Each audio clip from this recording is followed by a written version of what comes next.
আসসালামু আলাইকুম। জাদুই শক্তিসম্পন্ন ১৩ বছরের এক বাচ্চা পেতনি ওয়েনসডে, যে কিনা নিজের দৈবদৃষ্টি কাজে লাগিয়ে ভয়ঙ্কর ভয়ঙ্কর সব রহস্য উদ্ঘাটনে ভীষণ মজা পায়। বিপদ যেন তার পিছুই ছাড়ে না। তবে এবার বিপদ তার স্কুলের উপর নয়, বরং তার বেস্ট ফ্রেন্ড অ্যানিডের জীবনের উপর, যার মৃত্যুর ভীষণ সে বারবার দেখতে পাচ্ছিল। রহস্যে ঘেরা ভয়ানক এক কাক এবং এক মেন্টাল অ্যাসাইলেমে থাকা পুরনো সব শত্রু। তবে আসল শত্রুর ব্যাপারে কোনো ধারণাই নেই। এর পেছনে কোনো সাধারণ মানুষ রয়েছে নাকি কোনো আউটকাস্ট, অর্থাৎ জাদুই শক্তিসম্পন্ন ব্যক্তি। নতুন এই শত্রু কেনই বা এনেটকে মারতে চাইছে? তার হাত থেকে বাঁচার উপায়ও বা কি? চলুন কোনো রকম স্পয়লার ছাড়া এই সকল রহস্যের উদ্ঘাটন করা যাক ওয়েনসডের সাথে। এবার ওয়েনসডের পাগলামি দ্বিগুণ হতে চলেছে, কেননা তার একমাত্র ভালোবাসা তার বেস্ট ফ্রেন্ডের উপর ঝুলছে মৃত্যুর কাঁটা। চলুন ওয়েনসডে সিজন 2 এর গল্প শুরু করা যাক। গল্পটি শুরু হয় ওয়েনসডের স্কুল নেভারমোরের গরমের ছুটির সময়ে।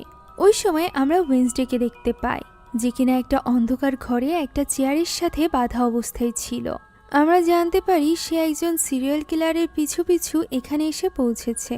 সিরিয়াল কিলার হয়তো বা ভাবছে ওয়েনসডে তার পরবর্তী শিকার, তবে সে তো জানতই না যে ওয়েনসডে নিজেই তাকে শিকার করতে এসেছে। দৃশ্য চলে যায় অতীতে। এই গরমের ছুটিতে ওয়েনসডে বসে নিজের দিব্য দৃষ্টির উপর কাজ করছিল। গরিস বইয়ের সাহায্যে সে নিজের এই শক্তি অনেকটা বাড়িয়ে নিয়েছিল।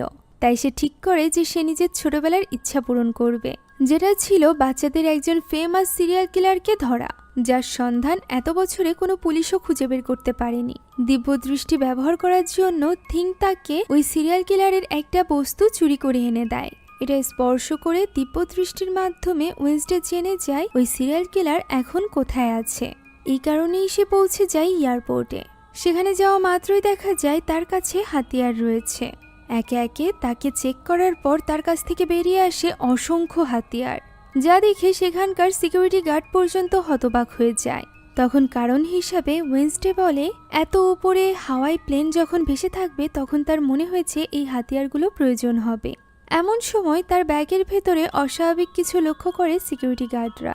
দেখা যায় ব্যাগের ভেতরে ছিল তার সবসময়ের সাথী থিংয়ের ব্যাপারে ওয়েনসডে বাহানা বানায় যে সে মৃতদের মেকআপ করে, আর এটা একটা নকল হাত। সিকিউরিটি গার্ডরা এটা মেনে নেয়, তবে তারা সেখানে থাকা একটা সানস্ক্রিন নিয়ে প্রশ্ন করে, যেটা থিং তার অগোচরে তার ব্যাগে রেখেছিল। এখন এখান থেকে ওয়েনসডে পৌঁছে যায় ওই সিরিয়াল কিলারের কাছে।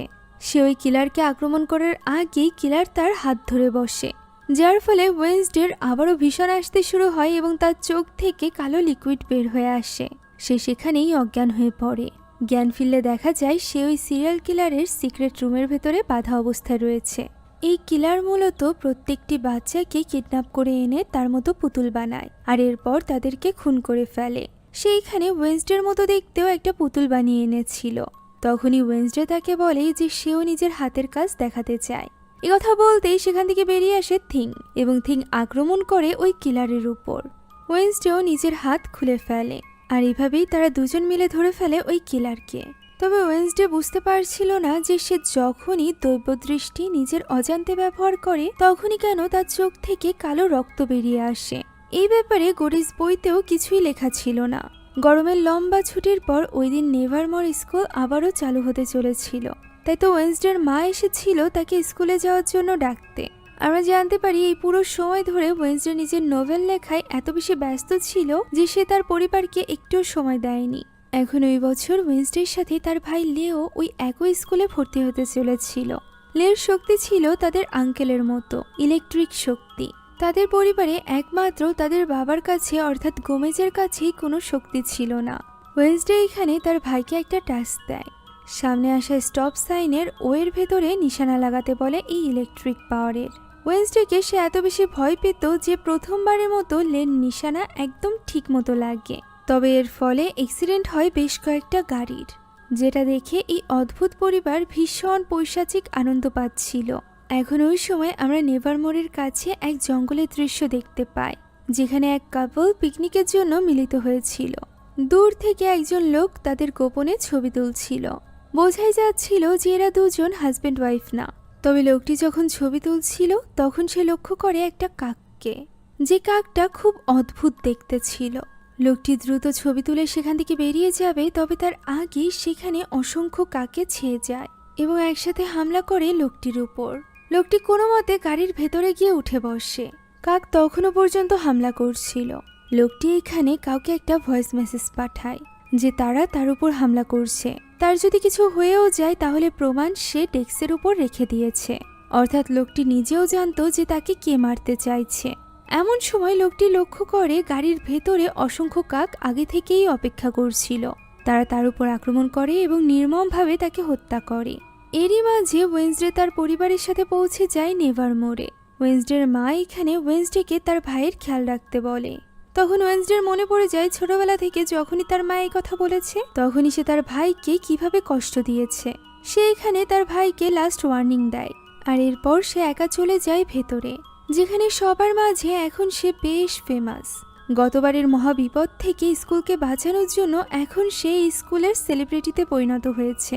অ্যাগনেস নামের একজন স্টুডেন্ট এবং তার বান্ধবীরা আসে ওয়েন্সডের কাছে অটোগ্রাফ চাইতে। বিরক্ত হয়ে ওয়েন্সডে উত্তর দেয় সে অন্যের রক্ত দিয়ে অটোগ্রাফ লেখে। এরই মাঝে তার পুরনো শত্রু বিয়ানকা চলে আসে। সে তার মারমেডের সাইরেন অর্থাৎ হিপনোটাইজার পাওয়ার দিয়ে ওই মেয়েগুলোকে সেখান থেকে পাঠিয়ে দেয়। আমরা বুঝতে পারি এখন বিয়ানকা এবং ওয়েন্সডের মধ্যে বেশ ভালো সম্পর্ক তৈরি হয়েছিল। সে চলে যেতেই সেখানে আসে এই স্কুলের নতুন প্রিন্সিপাল এখানে ওয়েন্সডেকে ওয়েলকাম জানায়। সেই সাথে জানায় পুরনো প্রথা অনুযায়ী সে আগামীকাল রাতে একটা বড় বনফায়ারের আয়োজন করতে চলেছে, যেখানে ওয়েন্সডেকে সেই স্টুডেন্ট অফ অনার বানাতে চাইছিল। ওয়েন্সডে এই অফার রিজেক্ট করে সরাসরি চলে আসে তার রুমে, যেখানে রুমের বাইরে তার নামে অসংখ্য পোস্টার ছিল। এগুলো ছিঁড়ে ভেতরে প্রবেশ করতেই সে হতবাক হয়ে যায়। ভেতরে তার রুমমেট এবং বেস্ট ফ্রেন্ড এনিডের বন্ধুরা উপস্থিত ছিল। ওয়েন্সডে আসায় তারা বেরিয়ে যায়। এরপর এনিড ওয়েন্সডেকে তার আনা গিফটটা দেয়। ওয়েন্সডেও এনিডের জন্য গিফট এনেছিল। সে মূলত ওই সিরিয়াল কিলারের বানানো এক ভয়ঙ্কর পুতুল এনেছিল এনিডের জন্য। এনিড তাকে তার নভেলের ব্যাপারে জিজ্ঞাসা করে। ওয়েন্সডের পাবলিশার চাইছিল নভেলের কিছু জিনিস চেঞ্জ করতে, তবে ওয়েন্সডে এই ব্যাপারে রাজি ছিল না, আর এই কারণেই তার নভেল পাবলিশ হচ্ছিল না। এমন সময় দরজায় নক হয় এবং ওয়েন্সডে দরজা খোলে। সাথে সাথে এনিড লুকিয়ে পড়ে, কেননা দরজার বাইরে ছিল অ্যাজাক্স। এনিডের নিষেধ করায় ওয়েন্সডে এখানে অ্যাজাক্সকে মিথ্যা বলে যে এনিড ভেতরে নেই। তখন সে একটা গিফট দিয়ে সেখান থেকে চলে যায়। আমরা জানতে পারি এনিড অনেক বেশি কনফিউজ ছিল অ্যাজাক্সের ব্যাপার নিয়ে। সে তাকে ভালোবাসতো ঠিকই, তবে এই মুহূর্তে সে তাকে নিয়ে কোনো কিছু ফিল করতে পারছে না। তবে সে এটা বলে তাকে কষ্টও দিতে চাইছে না। সেই কথা বলছিল এমন সময় ওয়েন্সডে আলমারির দরজা খুলে। সাথে সাথে একটা তীর এসে গিয়ে লাগে দেওয়ালে। কেউ যেন আগে থেকে এখানে ফাঁদ পেতে রেখেছিল। তীরের সাথে ছিল একটা ছবি, সেই সাথে একটা ছোট্ট মেসেজ যে তার নজর ওয়েন্সডের উপরে আছে। ওয়েন্সডে এই ছবি স্পর্শ করে নিজের দিব্য দৃষ্টি দিয়ে দেখার চেষ্টা করে এটা কে, তবে যে এই ছবিটি তুলেছে তাকে ওয়েন্সডে দেখতে পায় না। ব্যাপারটা তার কাছে বেশ অদ্ভুত লাগে। এদিকে লেকে নিয়ে তার রুমে চলে এসেছিল তার বাবা মা, যেখানে তার রুমমেট ছিল ইউজেন। গত পার্টে যে ছেলেটি জঙ্গলে আহত হয়েছিল এবং পরবর্তীতে ওয়েন্সডেদের সাহায্য করেছিল ওই লড়াইয়ে। তবে লের কথাবার্তা একটু ক্রিপি হওয়ায় সে ওয়েন্সডের মতো করেই লেকে ভয় পেতে শুরু করে। তবে গোমেজ তাদেরকে বোঝায় যে তারা দুজন যেহেতু রুমমেট তাই এখন থেকে তাদেরকে এক হয়ে থাকতে হবে। তবে এই ব্যাপারে খুব একটা ইন্টারেস্টেড ছিল না ইউজেন, কেননা প্রথমবার রুমে এসেই তার পোষা পোকামাকড়কে খাওয়ার কথা বলছিল লে। মূলত ইউজেন পোকামাকড়কে কন্ট্রোল করতে পারত। সে এখানে লেকে স্পষ্টভাবে জানিয়ে দেয় যে ওয়েন্সডে তার জীবন বাঁচিয়েছিল, আর এই কারণেই সে রাজি হয়েছে লের রুমমেট হতে। এমনিতে এই ডোমের আর কেউই তার রুমমেট হতে চায় না, কেননা সে ওয়েন্সডের ভাই। এদিকে ওয়েন্সডেকে এখন সবাই সেলিব্রিটি মনে করছে। ভয় না পেয়ে এই ব্যাপারটা ওয়েন্সডের ভালো লাগছিল না। এর উপর আবার সে জানতে পারে তার বাবা মা বাড়িতে যাচ্ছে না, বরং তার মা তো অফার পেয়েছে নতুন ফান্ডরাইজিং কমিটির হেড হওয়ার। আগামীকালের প্রোগ্রামের জন্য প্রিন্সিপাল গোমেজ এবং তার থাকারও ব্যবস্থা করেছে ওই বাড়িতে, যে বাড়িতে একসময় ম্যারিলিন থাকতো, অর্থাৎ গত পার্টের সেই ভয়ানক টিচার যে কিনা এই পুরো স্কুলটিকে ধ্বংস করতে চেয়েছিল। ওয়েন্সডের মা যদি এই হেড হওয়ার অফারটি অ্যাকসেপ্ট করে নেয় তাহলে সে এখানেই থাকতে পারবে। তবে এই ঘরের ডেকোরেশন তার একদমই ভালো লাগে না, বরং ভয়ানক লাগে। পিঙ্ক মিষ্টি কালার তাদের সাথে যায় না। মর্টিসিয়াও মূলত এখানে থেকে ওয়েন্সডে এবং লের উপর নজর রাখতে চাইছিল, যেহেতু গুডি অর্থাৎ ওয়েন্সডের পূর্বপুরুষ তাকে এখন আর সাহায্য করছিল না, তাই এই মুহূর্তে সেই তাকে সাহায্য করতে চাইছিল। তবে ওয়েন্সডে তো তার সাহায্য নিতে একদমই রাজি ছিল না। তার মায়ের মনে হচ্ছিল ওয়েন্সডে আস্তে আস্তে করে তার ছোট বোন অফিলিয়ার মতো হয়ে যাচ্ছে। ওয়েন্সডে এতদিন পর তার মায়ের মুখে তার আন্টির নাম শুনে একটু অবাক হয়, তবে সে তার মায়ের সাহায্য নিতে একদমই রাজি হয় না। থিং তাকে এই ব্যাপারে বোঝানোর চেষ্টা করলে সে থিংকেও দূরে চলে যেতে বলে। সে যখন জঙ্গল দিয়ে সামনের দিকে যাচ্ছিল তখনই সে এক স্থানে পুলিশের ভিড় দেখতে পায়। পুলিশ মূলত ওই মৃত্যুর ব্যাপারে জানতে পেরেছিল। এখানে শেরিফের সাথে ওয়েন্সডের পরিচয় হয়। ওই সময় ওয়েন্সডে সেখানে একজন মিস্টেরিয়াস লোককে দেখতে পায়, যে কিনা ওয়েন্সডেকে দেখা মাত্রই পালাতে আরম্ভ করে। তবে খুব শীঘ্রই ওয়েন্সডে তাকে ধরে ফেলে। এই লোকটি আর কেউ নয় বরং টাইলারের বাবা ছিল। জানা যায় যে লোকটি মারা গিয়েছে তার সাথে টেলরের বাবার অনেক ভালো সম্পর্ক ছিল। পুলিশের চাকরি যাওয়ার পরও তারা দুজন মিলে কোনো একটা ব্যাপার নিয়ে তদন্ত করছিল, যেটা কিনা আউটকাস্টদের সুরক্ষার জন্য। গত পার্টে সে আউটকাস্টদের বিরুদ্ধে ছিল, যে কারণে ওয়েন্সডে এবার আর তাকে কোনো রকম সাহায্য করতে চায় না, যদিও টেইলারের বাবা তার কাছে সাহায্য চায়। তবে ওয়েন্সডে সেখান থেকে চলে যায়। তবে লোকটি ওয়েন্সডেকে কাকের থেকে সাবধানে থাকতে বলে। ওয়েন্সডের কাছে ব্যাপারটা অবাক লাগে। এখন ওই রাতে নতুন আসা স্টুডেন্টদের গল্প বলে শোনায় এজাক। সে এখানে একটা ট্যালেন্টেড বাচ্চার গল্প বলে, যার ব্রেন ছিল অনেক বেশি অ্যাক্টিভ, তবে তার হার্ট ছিল অনেক দুর্বল। এই দুর্বল হার্ট নিয়ে সে বেশি দিন বাঁচতে পারবে না, আর এই কারণেই সে ঠিক করে যে সে তার বুদ্ধি কাজে লাগাবে তার হার্টের রোগ ঠিক করতে। সে একটা আর্টিফিশিয়াল হার্ট বানিয়েও নেয়। অপারেশন সাকসেসফুল হয়। তার হার্ট এখন তার ব্রেনের মতোই সচল ছিল। তবে এর ফলে তার আবিষ্কারক মন এত বেশি স্ট্রং হয়ে যায় যে সে এই কাজ করতে গিয়ে নিজেই শিকার হয় তার ভয়ঙ্কর মেশিনের। লোকেদের মধ্যে তার লাশ স্কাল ট্রির নিচে দাফন করা আছে, যেখানে এখনো পর্যন্ত তার ওই নকল হার্টের টিকটিক শব্দ শোনা যায়। কাহিনীটা খুবই ইন্টারেস্টিং লাগে লের কাছে। অন্যদিকে ওই রাতে প্রিন্সিপাল বিয়ানকাকে ডাক দেয় কথা বলার জন্য। সে তাকে অফার করে তার ফান্ড রাইজিং কমিটির মেম্বার হতে। বিয়ানকা প্রথমে না বলে দেয়। তখন প্রিন্সিপাল তাকে মনে করিয়ে দেয় যে সেও এই স্টুডেন্টদের মধ্য থেকে একজন যারা কিনা স্কলারশিপে এখানে পড়াশোনা করছে। তবে যেহেতু ফান্ড এখন অনেক বেশি কমে গিয়েছে, তাই প্রিন্সিপাল বেশ কয়েকজন স্কলারশিপওয়ালা স্টুডেন্টদেরকে স্কুল থেকে বের করে দিবে, যাদের মধ্যে বিয়ানকাও একজন হতে চলেছে, কেননা সে একজন সাইরেন।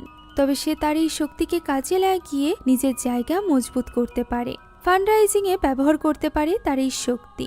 বিয়ানকার কাছে ব্যাপারটা ঠিকঠাক লাগছিল না, তবে তার কাছে আর কোনো উপায়ও ছিল না, কেননা তার পরিবারের আর্থিক অবস্থা এমন না যে তার পড়াশোনার জন্য কোনো রকম টাকা তারা দিতে পারবে।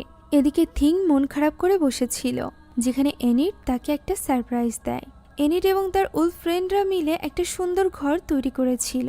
তারা এখানে থিংকে তাদের টিমে জয়েন করতে বলে। তাদেরকে এইভাবে এনজয় করতে দেখে ওয়েন্সডে তখনই রুম থেকে বেরিয়ে যায়। সে সঙ্গীতের রুমে গিয়ে ভায়োলিন বাজাতে আরম্ভ করে। ওই সময় তার মা বসে কারোর একটা ডায়েরি দেখছিল, যে ডায়েরির ভেতরে ছিল অদ্ভুত কিছু পেন্টিং। সেই সাথে আমরা লেকেও দেখতে পাই। সে ম্যাপে স্কাল ট্রি খুঁজছিল। তখনই ইউজিনের মরে পড়ে থাকা একটা মাকড়সাকে কারেন্টের ঝটকা দিয়ে সে জীবিত করে ফেলে। এদিকে ওই সময় আমরা টাইলারের বাবাকেও দেখতে পাই, যে কিনা একা বাড়িতে বসে টাইলারের ছোটবেলার ভিডিও দেখছিল এবং অনেক বেশি ইমোশনাল হয়ে গিয়েছিল। সেই সাথে দেখতে পাই একটা মিস্টেরিয়াস ক্যারেক্টারকে, যে কিনা ওয়েন্সডের ছবি থেকে তার চোখ দুটো তুলে নেয়। এটা কে ছিল তা আমাদেরকে দেখানো হয় না। এদিকে ওয়েন্সডে যখন ভায়োলিন বাজাচ্ছিল তখন সেখানে তাদের নতুন মিউজিক টিচার কাপ্রি আসে। সে অনেক ছোটবেলাতেই ফেমাস হয়ে গিয়েছিল, তাই তো তার ব্যাপারে ওয়েন্সডেও জানতো। তাই তো ওয়েন্সডের এই ব্যাপারটা হজম হয় না যে এত ফেমাস একজন গায়িকা কেন এই নেভারমোর স্কুলের টিচার হিসাবে জয়েন করবে। কাপ্রি বলে সে ওয়েন্সডে থেকেই অনুপ্রাণিত হয়েছে, গত বছর যে ঘটনা ঘটেছিল তা থেকে। সে এখানে ওয়েন্সডের বাজানো মিউজিকের অনেক প্রশংসা করে এবং তার মিউজিক ক্লাস জয়েন করতে বলে। তবে ওয়েন্সডের এই ব্যাপারে কোনো রকম আগ্রহ ছিল না। অন্যদিকে পরদিন সকাল থেকেই শুরু হয়ে যায় তোড়জোড় করে বনফায়ারের আয়োজন, যেটা দেখে অনেক বেশি ইমপ্রেস হয়ে গিয়েছিল মর্টিসিয়াও। এখানে যে বাচ্চাগুলো এই জাদু করছিল তাদেরকে দেখে বোঝাই যাচ্ছিল যে তাদেরকে কন্ট্রোল করছে বিয়ানকা। এদিকে তখনও পর্যন্ত মর্টিসিয়া কোনো রকম সিদ্ধান্ত নেয়নি, তাই প্রিন্সিপাল এখানে বিয়াঙ্কার সাথে তার পরিচয় করায় এবং বলে তার অ্যাসিস্ট্যান্ট হিসাবে বিয়াঙ্কা কাজ করবে। ওই রাতে রুমে পৌঁছাতেই ওয়েন্সডে দেখতে পায় এনিটের কাছে রয়েছে তার জন্য আসা একটা পার্সেল, সেই সাথে জেভিয়ারের একটা চিঠি। জেভিয়ারের বাবা মা এখন আর চায় না যে সে এই স্কুলে পড়াশোনা করুক। সে এখানে ওয়েন্সডের মোবাইলের কথা জিজ্ঞাসা করে, যেটা সে তাকে দিয়েছিল। তবে ওয়েন্সডে তো সেটা অলরেডি পানিতে অনেক আগেই চুবিয়ে দিয়েছে। শুধুমাত্র তাই নয়, সে পার্সেলে পাঠিয়েছিল একটা পেন্টিং। কাকের এই অদ্ভুত পেন্টিং দিয়ে সে লিখেছিল ওয়েন্সডে যেন কোনো রকম প্রশ্ন না করে। তার মাথায় এই ছবিটি এসেছে আর এ কারণেই সে ওয়েন্সডেকে এটা পাঠিয়েছে। এটা যে বা যাই হোক না কেন, সেটা ওয়েন্সডের সাথে জড়িত। এমন সময় ওয়েন্সডের নজর পড়ে টাইপরাইটারের দিকে, যেখানে ওয়েন্সডের লেখা নভেলের ব্যাপারে লেখা ছিল। ড্রয়ার খুলতেই ওয়েন্সডে দেখতে পায় সেখানে নভেলের পেপারসগুলো নাই, বরং ছিল একটা ধাঁধা এবং সেই সাথে ওয়েন্সডের ওই চোখ কাটা পিকচার, যেটা পড়েই ওয়েন্সডে বুঝতে পারে যে বড় যে বনফায়ার আজকে জ্বালানো হতে চলেছে তার ভেতরেই তার স্টকার ওয়েন্সডের নভেল রেখে দিয়েছে। তাই তো ওয়েন্সডে তখনই এনিটকে নিয়ে চলে যায় ওই বনফায়ারের কাছে। এনিটকে বাইরে খুঁজতে বলে এবং সে নিজে বনফায়ারের কাছে খুঁজতে থাকে। তখনই কয়েকজন স্টুডেন্টদের সাথে তার ধাক্কা লাগে এবং তার পকেটের ভেতরে কেউ একজন এই সুযোগে একটা পেপারস রেখে যায়, যে পেপারসে লাগানো ছিল অনেকগুলো ব্লেড। এই পেপার থেকে ওয়েন্সডে বুঝতে পারে যে এই বনফায়ারের ভেতরেই রয়েছে তার নভেল। তার লেখা এই নভেলের কোনো কপিও সে এতদিনে রাখেনি, আর 2 বছর ধরে করা এই কষ্ট সে কিছুতেই এইভাবে আগুনের ছাই হতে দিবে না। তাই তো সে বনফায়ারের ভেতরে ঢোকার চেষ্টা করছিল। ওই সময় এনিটকে সরাসরি কনফ্রেন্ট করে অ্যাজাককে সে অনেক রকম বাহানা দিচ্ছিল। এমন সময় সেখানে ব্রুনো চলে আসে। এরই মাঝে ওয়েন্সডেকে ভেতরে ঢুকতে দেখে সে সেখান থেকে কেটে পড়ে। সে ওয়েন্সডেকে ভেতরে যেতে নিষেধ করে, কেননা প্রোগ্রাম শুরু হতেই এটাতে আগুন লাগিয়ে দেওয়া হবে। ওয়েন্সডে কোনো কিছু তোয়াক্কা না করে ভেতরে গিয়ে দেখতে পায় সত্যি তার নভেলটি ভেতরেই রয়েছে। সে সেটা নেওয়ার চেষ্টা করছিল, এমন সময় প্রোগ্রাম শুরু হয়ে যায় এবং অল্প কিছুক্ষণের মধ্যেই প্রিন্সিপাল ওই বনফায়ারে আগুন লাগিয়ে দেয়। দাউ দাউ করে আশেপাশে সবকিছু জ্বলতে আরম্ভ করে। ওয়েন্সডে কোনো মতে নভেলটি নিয়ে বেরিয়ে আসার চেষ্টা করছিল। এদিকে থিংও তাকে হেল্প করার জন্য কোনোভাবেই ভেতরে যেতে পারছিল না। বাকি স্টুডেন্টরা নিজেদের শক্তির সাহায্যে এই আগুনের তাপমাত্রা আরও বাড়িয়ে দিচ্ছিল, যাতে করে ওই বনফায়ারের উপরে থাকা নেভারমোরের প্রতীক ওই পাখিটিকে তারা উড়িয়ে দিতে পারে। সেখানে থাকা বাকি সকলে এই সুন্দর দৃশ্য দেখে এনজয় করছিল। তবে ওয়েন্সডে তখনও পর্যন্ত বের হয়নি, যেটা দেখে এনিট এবার চিন্তিত হয়ে যায় এবং দৌড়ে চলে যায় প্রিন্সিপালের কাছে। সে সেখানে গিয়ে চিৎকার করে প্রিন্সিপালকে বলে দ্রুত আগুন নেভাতে। ভেতরে ওয়েন্সডে অ্যাডাম ফেসে গিয়েছে। তখনই ওয়েন্সডে বাইরে বেরিয়ে আসে এবং স্টুডেন্টদের মধ্য থেকে গায়ে আগুনের ধোঁয়া নিয়ে সামনের দিকে এগোতে থাকে। প্রিন্সিপাল তাকে দেখে অনেক খুশি হয়ে যায়। সে তাকে সম্মানিত করতে চাইছিল গতবারের বিপদ থেকে তাদের স্কুলকে রক্ষা করার জন্য, আর এই কারণে তাকে স্টেজে ডেকে নেওয়া হয়। প্রিন্সিপাল এখানে ওই 4 জন স্টুডেন্টদের পেন্টিং বানিয়েছিল যারা গতবার নেভারমোরকে রক্ষা করেছিল। তবে এই পেন্টিং দেখে প্রচণ্ড বিরক্ত হয় ওয়েন্সডে। তার গম্ভীর ভয়ঙ্কর ইমপ্রেশন নষ্ট করে দিচ্ছিল এই পেন্টিং। তাই তো সে নভেলটি এনিটকে ধরিয়ে দিয়ে সেখানে এগিয়ে যায়, আর এরপর মাইক নিয়ে উল্টোপাল্টা বলতে আরম্ভ করে। সে কোনো হিরো না, সে মূর্খদের জন্য কিছু করে না, এই ধরনের উল্টোপাল্টা কথা বলে সে আগুন লাগিয়ে দেয় ওই পেন্টিংটিতে, যা দেখে সেখানে থাকা সকলে হতবাক হয়ে যায়। তবে বিয়াঙ্কা তো এরকম কিছুই আশা করেছিল, আশা করেনি এনিট। তাই সে ওয়েন্সডেকে অনেক কিছু বলতে থাকে। একদিকে বোনের পাগলামি সবাইকে অবাক করছিল, অন্যদিকে ভাইয়ের পাগলামি সবাইকে ফেলতে চলেছিল এক মহাবিপদে। কেননা গতকাল রাতে অ্যাজাক্সের কাছ থেকে ওই গল্প শোনার পর লে এখন বের হয়েছিল স্কালট্রি খুঁজে ওর ভেতর থেকে ওই লাশকে বের করার জন্য। জঙ্গলের মধ্য দিয়ে হাঁটতে হাঁটতে সে ওই স্কালট্রি পর্যন্ত পৌঁছেও যায়, আর এরপর ওই স্কালের চোখে কান লাগিয়ে সে ওই হার্টবিট শোনার চেষ্টা করে। এমন সময় ভেতর থেকে একটা পাখি বের হয়ে আসে, যার ফলে সে নিচে পড়ে যায়। আর এই নিচে পড়ার ফলে তার ভেতর থেকে ইলেকট্রিক পাওয়ার বেরিয়ে আসে, যার ফলে মাটির ভেতরে থাকা লাশটিতে কারেন্ট লাগে এবং সে জীবিত হয়ে যায়। ভয়ানকভাবে সে বেরিয়ে আসে মাটির নিচ থেকে। তবে ভয়ানক অর্ধপচা লাশ দেখে ভয় পাওয়ার বদলে লে তো উল্টে খুশি হচ্ছিল। সে তো এরকম কিছুই করতে চাইছিল। এদিকে এনিট তখনও পর্যন্ত ওয়েন্সডের সাথে কথা বলতে চাইছিল। সে তার কাঁধে গিয়ে হাত রাখে, সাথে সাথে ওয়েন্সডের ভীষণ আসতে শুরু হয়। তার চোখ থেকে কালো রক্ত বেরিয়ে আসে এবং সে মাটিতে লুটিয়ে পড়ে। তার ভীষণে আমরা দেখতে পাই সে একটা গোরস্থানে দাঁড়িয়ে আছে, আশেপাশে অসংখ্য কাক উড়ছে। তবে এই কাক ভয়ানক ব্যাপার নয়, বরং ভয়ানক ব্যাপার হলো এনিটের কবর, যার উপর সাদা একটা ফুল মুখে নিয়ে দাঁড়িয়েছিল একটা কাক, ঠিক যেমন ছবি এঁকে তার জন্য পাঠিয়েছিল জেভিয়ার। তখনই এনিট এসে তার গলা চেপে ধরে এবং তাকে বলতে থাকে তার মৃত্যু ওয়েন্সডের কারণেই হয়েছে এই ভীষণ দেখে আসল দুনিয়াতে ছটফট করতে থাকে ওয়েন্সডে। এনিট বুঝতে পারছিল না যে সে কি করবে। এরই মাঝে সেখানে মর্টিসিয়া চলে আসে, আর এরপর জ্ঞান ফিরলে ওয়েন্সডে নিজেকে তার মা বাবার ওই বাড়িতে দেখতে পায়, যেখানে মর্টিসিয়া আবারও সবকিছু তার থেকে লুকানোর জন্য ওয়েন্সডের উপর রেগেছিল। সে এই কালো অশ্রুর মানে জানত। সে বুঝতে পেরেছিল ওয়েন্সডে নিজের শক্তিকে অনেক বেশি ব্যবহার করছে। এ কারণেই সে বুক অফ গুডিস নিয়ে নিতে চায়, যেখান থেকে ওয়েন্সডে এই শক্তি পেত। তবে ওয়েন্সডে এখানে তার মায়ের কোনো রকম সাহায্য নিতে অথবা তার সাথে কোনো রকম কোনো কিছু শেয়ার করতে রাজি ছিল না। তাই তো সে বেরিয়ে গেলে তার মা থিংয়ের সাথে কথা বলে যে তাকে ওয়েন্সডের নিজের থেকেই ওয়েন্সডেকে বাঁচাতে হবে। থিংও এই ব্যাপারটা মেনে নেয়। এখন সেখান থেকে ওয়েন্সডে স্কুলে না গিয়ে সরাসরি চলে যায় টেলরের বাবার বাড়ির সামনে, কেননা তার মনে হচ্ছিল এই সব কিছু কোনো না কোনোভাবে ইন্টারকানেক্টেড, আর এই ব্যাপারে টেলরের বাবা নিশ্চয়ই জানে। দরজায় গিয়ে কয়েকবার নক করার পরও ভেতর থেকে কোনো রকম সাড়া শব্দ না পেয়ে এবার ওয়েন্সডে দরজা খুলে। থিংয়ের মানা করা সত্ত্বেও সে ভেতরে চলে যায় এবং দেখতে পায় সেখানে টেলরের বাবা জীবিত নয়, বরং মৃত পড়ে আছে। তার মুখের ভেতরে তখনও কিছু নড়াচড়া করলে ওয়েন্সডে দেখতে যায় এবং তার মুখ থেকে বেরিয়ে আসে অসংখ্য কাক। কাকগুলো ছটফট করতে করতে ঘরের ভেতর থেকে বেরিয়ে যায়। তখন ওয়েন্সডে সেখানে ওই অদ্ভুত কাকটিও লক্ষ্য করে। সেও সেখান থেকে পালিয়ে যায়। ওয়েন্সডে ভাবে সে তার শক্তি ব্যবহার করে টেলরের বাবার কাছ থেকে কিছু জানার চেষ্টা করবে, তবে সে তাকে স্পর্শ করার পরও কিছুই দেখতে পাচ্ছিল না। ফলে ওয়েন্সডে এবার নিজের শক্তি নিয়েই চিন্তিত হয়ে পড়ে। এমন সময় সেখানে পুলিশ চলে আসলে সে দ্রুত সেখান থেকে পালানোর চেষ্টা করে, তবে ধরা পড়ে যায় এবং তাকে গ্রেফতার করে নেওয়া হয় একজন সাসপেক্টের রূপে।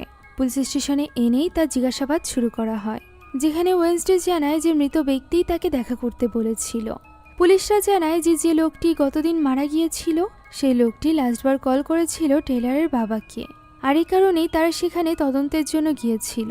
তবে তারা সেখানে কোথাও টেলরের বাবার ফোন খুঁজে পায়নি। সে কি এই ফোনের ব্যাপারে কোনো কিছু জানে? ওয়েন্সডে বলে সে এই ব্যাপারে কোনো কিছুই জানে না। তার জিজ্ঞাসাবাদ চলছিল, এরই মধ্যে তার বাবা সেখানে চলে আসে। গোমেজ আসলে একজন পেশাদার উকিল ছিল, যে কারণে সে শেরিফকে বলে কোর্টের অর্ডার ছাড়া সে তার মোয়াক্কেলের কোনো রকম জিজ্ঞাসাবাদ করতে পারবে না। একথা বলে সে ওয়েন্সডেকে নিয়ে সেখান থেকে বেরিয়ে পড়ে। শেরিফও আর কিছু বলতে পারে না। তারা যখন স্কুলে ফিরছিল তখন ওয়েন্সডে জিজ্ঞাসা করে সে কিভাবে জানলো। উত্তরে গোমেজ জানায় যে ড্রাইভার তাকে বলেছে। সে তার মায়ের কথা জিজ্ঞাসা করলে তার বাবা বলে যে মাকে জানানোর এখনই কোনো প্রয়োজন নেই। এরপর গোমেজ ওয়েন্সডেকে জিজ্ঞাসা করে যে সে ওই বাড়িতে কি করছিল, যার উত্তর ওয়েন্সডে না দিলে গোমেজ বলে তার এই স্বভাবের কারণেই তার মা তাকে নিয়ে চিন্তা করে। ওয়েন্সডে তার মাকে নিয়ে এখান থেকে চলে যেতে বললে গোমেজ জানায় তার মা সিদ্ধান্ত নিয়েছে সে ফান্ড রাইজিং কমিটির হেড হবে, অর্থাৎ এখন থেকে তারা এখানেই থাকবে। তখন ওয়েন্সডে গোমেজের কাছে তার আন্ট অফিলিয়ার ব্যাপারে জিজ্ঞাসা করে, তবে গোমেজ বলে যে এই গল্পটি যেহেতু তার না, তাই সে এই গল্পটি তাকে শোনাতেও চায় না। এখন পরদিন সকালে আমরা ইউজিনের ওই সিক্রেট আড্ডা দেখতে পাই, যেখানে আসলে ইউজিন দেখতে পাই লে সেখানে আগে থেকেই রয়েছে।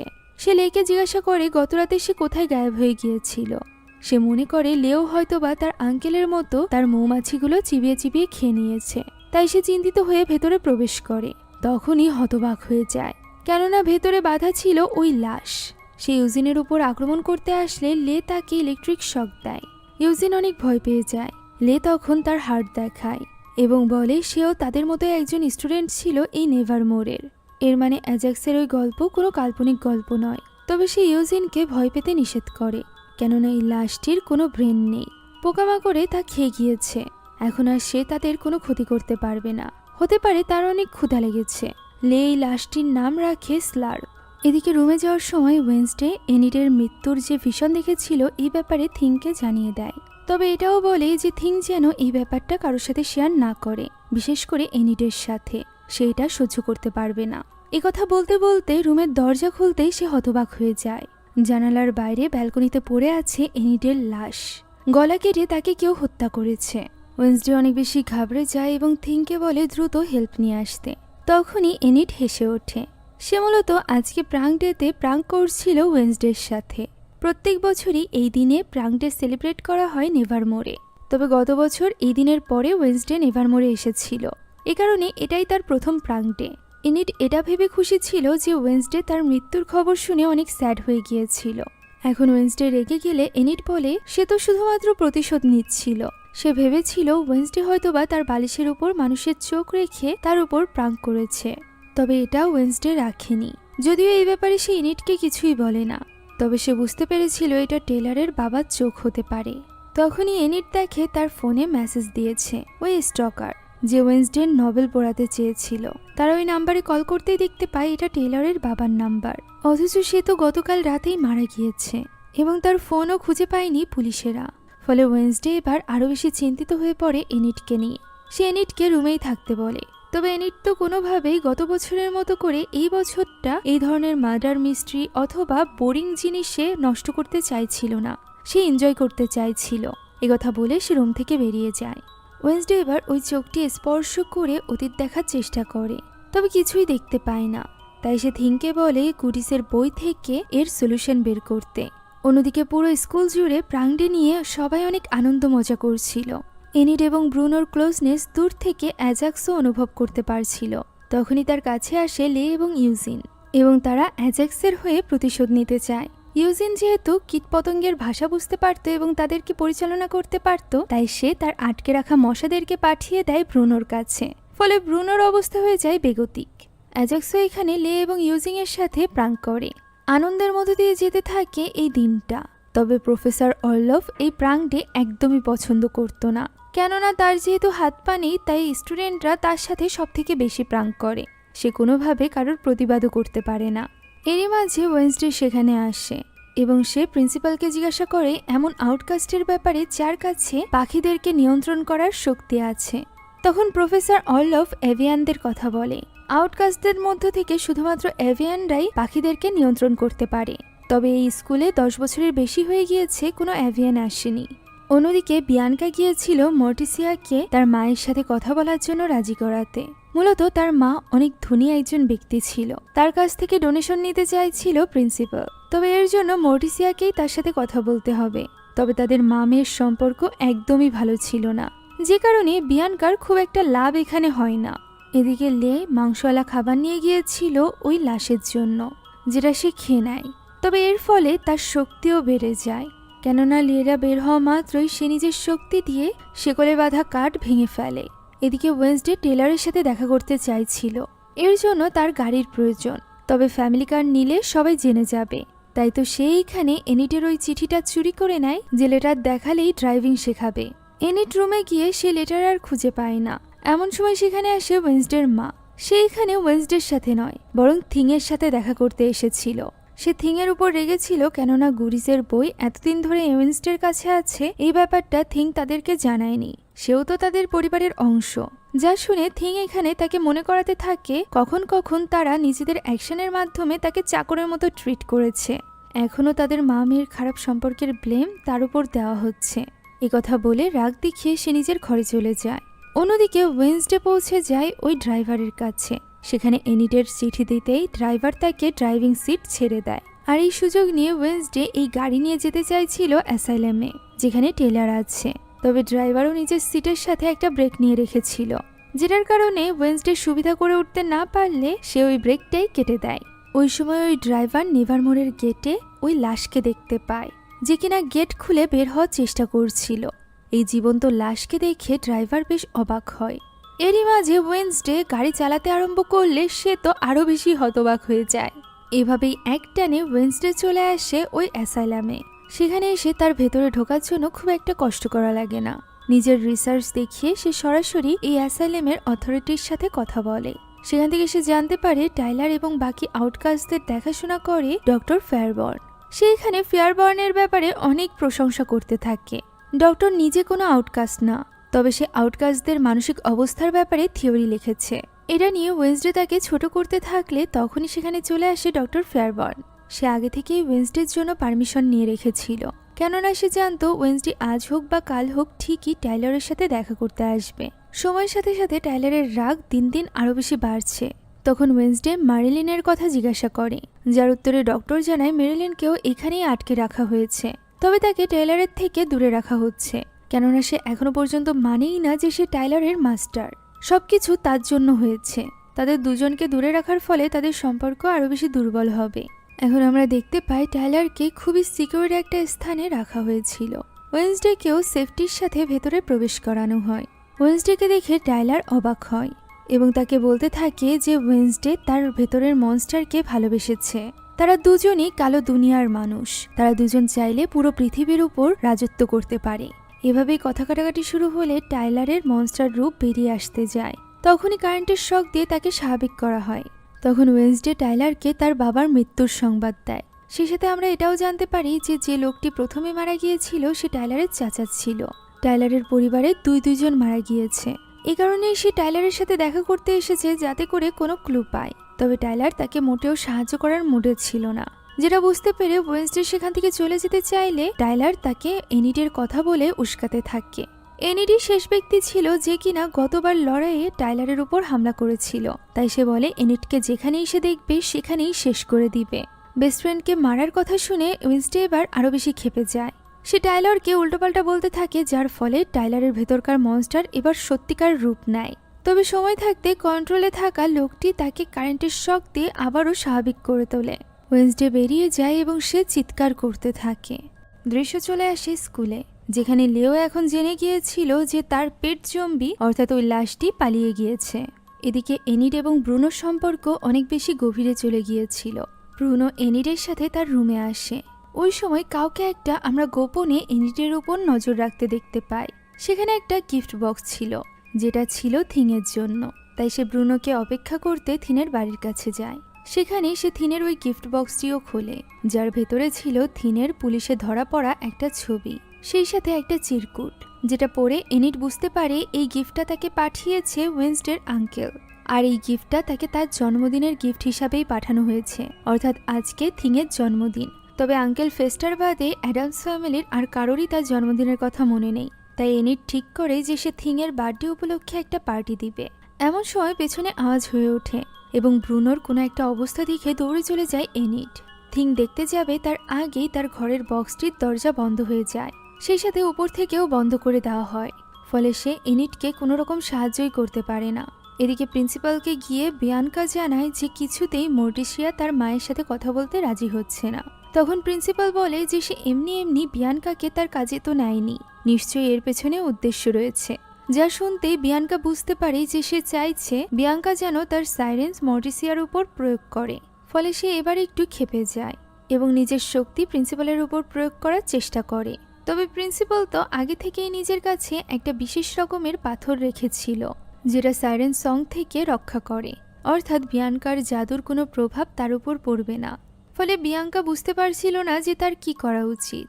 অন্যদিকে ওয়েন্সডে রুমে এসে দেখতে পাই ওই বক্সের ভেতরে থিং আটকা।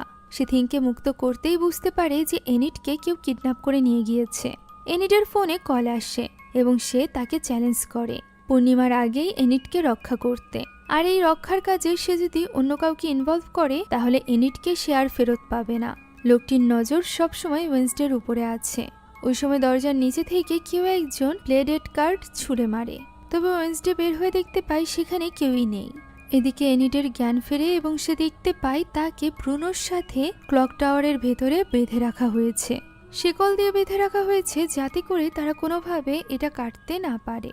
প্রথমে তো এনিডের মনে হয় এটা হয়তোবা এজাক্স করছে, কেননা আজ প্রাং ডে। তাদের উপর রাগ এবং ক্ষোভ থেকেই হয়তোবা সে এটা করছে। ঠিক তখনই উপর থেকে একটা ছুরি এসে পড়ে।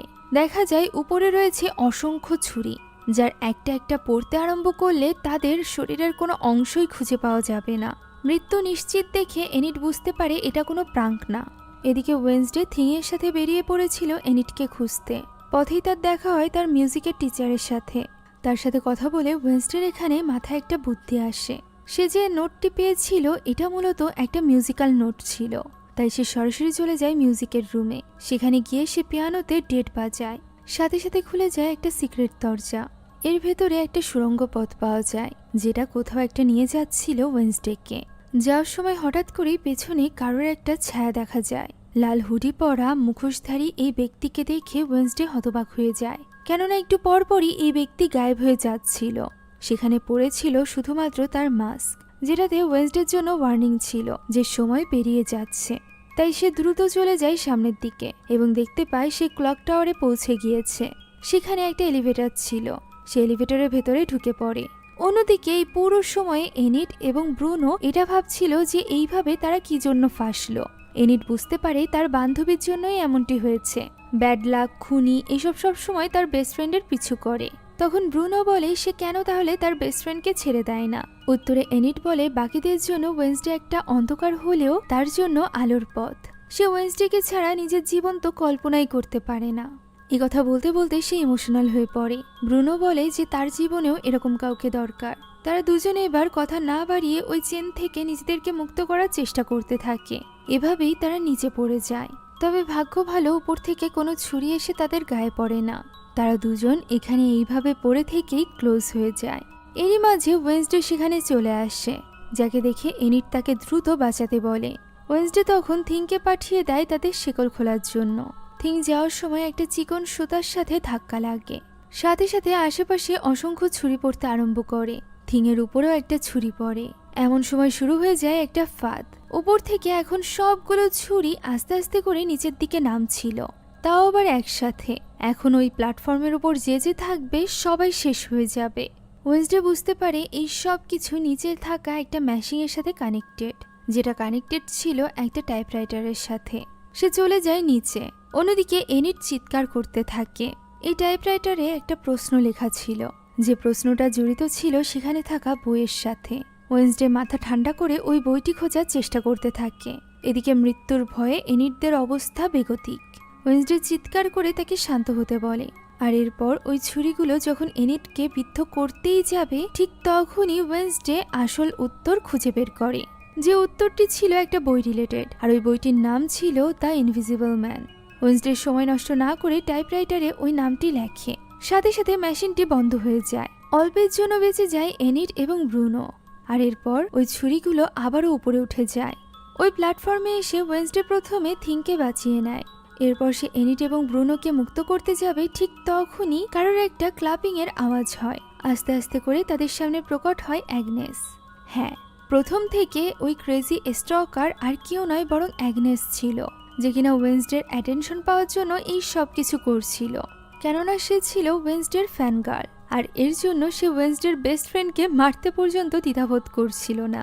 এই ব্যাপারটা ওয়েন্সডের কাছে বেশ ইন্টারেস্টিং লাগে। অ্যাগনেসের পাওয়ার ছিল অদৃশ্য হওয়া, আর নিজের এই অ্যাবিলিটিকে কাজে লাগিয়েই সে এতক্ষণ যাবৎ এই সব কিছু করছিল। বনফায়ারে ওই নভেল রেখেছিল সে নিজেই।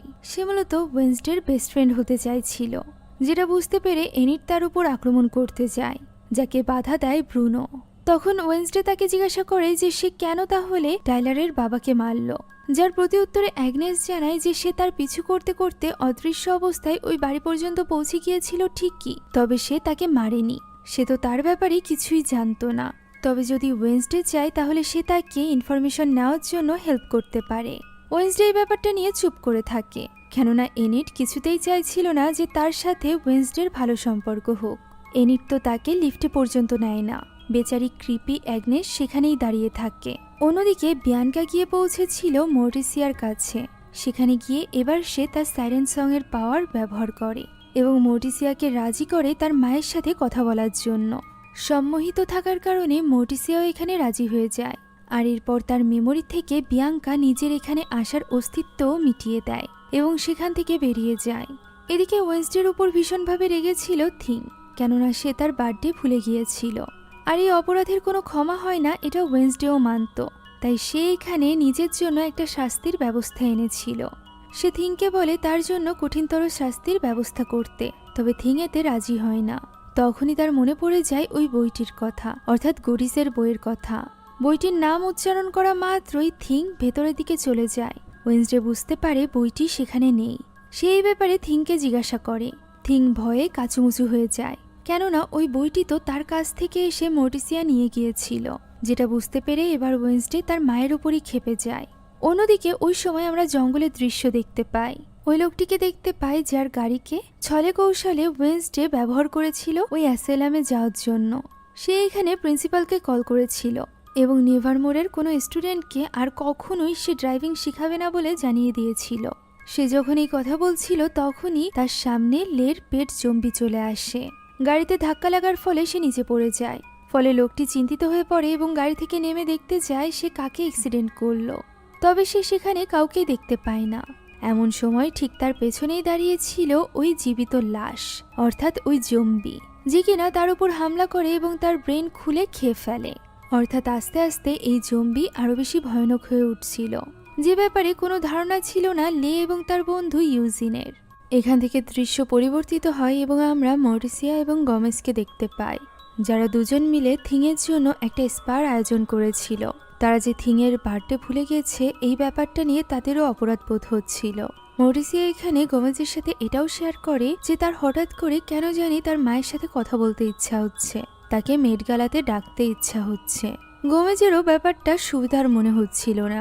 স্ত্রীর মুড ঠিক করার জন্য তারা দুজন এখানে ডান্স করতে আরম্ভ করে। এরই মাঝে হঠাৎ করে তাদের বাড়িতে কেউ একজন যেন প্রবেশ করে, যে ব্যাপারটা বুঝতে পারে মরিসিয়া। তাই তো সে এখানে বাহানা করে গোমেজকে সেখানেই রেখে নিজে চলে যায় বেডরুমে, যেখানে ওয়েনসডে এসেছিল গুরিজের বই নিতে। তবে সে যে বক্সের ভেতরে এই বই থাকবে বলে ভেবেছিল সেটার ভেতরে ছিল না। সে এখানে মর্তিসিয়াকে তার নিজের স্বপ্নের ব্যাপারেও বলে এনিটকে বাঁচানোর জন্য এই মুহূর্তে তার এই বইটি দরকার। তবে মর্টিসিয়ার এমনটি মনে হচ্ছিল না। তার মনে হচ্ছিল ওয়েনসডে এই ভিশনের মাধ্যমে আরো বেশি কনফিউজড হয়। সে চাইছিল না কোনোভাবেই তার মেয়ে বিপদে পড়ুক, তার শক্তি দূষিত হোক। সে ওই কাজটি জীবনেও করতে চাইছিল না যেটা তার মা তার বোনের সাথে করেছিল। তাই সে এখানে ওয়েনসডেকে ওই বই দিবে না বলে স্পষ্টভাবে জানিয়ে দেয়। ওয়েনসডেও জানিয়ে দেয় যে সে যে কোনোভাবে ওই বইটি নিয়ে নিবে। ফলে মর্টিসিয়াও এখানে তার মেয়েকে নিয়ে ভীষণ চিন্তিত হয়ে পড়ে। এদিকে ওয়েনসডে টেইলরের বাবার মৃত্যু নিয়ে অনেক বেশি ইনভেস্টিগেশন করছিল। সে জানার চেষ্টা করছিল যে কি কারণে তার মৃত্যু হতে পারে। এত ইনভেস্টিগেশন করার পরও সে কোনো রকম ক্লুই পাচ্ছিল না। এদিকে এনিট তো চিন্তায় পাগল হয়ে যাচ্ছিল যে সে ক্যাম্প ফায়ারের দিন কি পড়বে। তাদের স্কুল থেকে ক্যাম্পিংয়ে যাচ্ছে, যেখানে যাওয়ার জন্য এনিট অনেক বেশি এক্সাইটেড ছিল। তবে ওয়েনসডে সেখানে যেতে চাইছিল না। তবে এনিট যেহেতু এই ব্যাপারটা নিয়ে অনেক বেশি চিন্তিত ছিল এবং পুরো ঘর মাথায় তুলে রেখেছিল, তাই ওয়েনসডে এখানে তাকে মিথ্যা বলে এবং তার কথা বিশ্বাস করে এনিট চলে যায় তার জামা খুঁজতে। ওই সময় থিং বলে যে তাদের উচিত এনিটকে সবটা খুলে বলা। তবে ওয়েনসডের এমনটি মনে হচ্ছিল না, কেননা এনিট সামান্য একটা জামা না পাওয়ায় এত বেশি পাগল হয়ে উঠেছে। সে যদি জানতে পারে যে সে মারা যেতে চলেছে, তাও আবার ওয়েনসডের পেছনে পড়ে থাকা কোনো পাগল খুনির হাতে, তাহলে সে আরো বেশি প্যানিক করবে এবং সবকিছু আরো বেশি গরমিল হয়ে যাবে। এই কথা বলতেই তার সামনে প্রকট হয় অ্যাগনেস। অ্যাগনেস এতক্ষণ যাবৎ সেখানেই অদৃশ্য হয়ে সবকিছু দেখছিল। সে মূলত এনিটের ওই কাপড়টি লুকিয়ে রেখেছিল।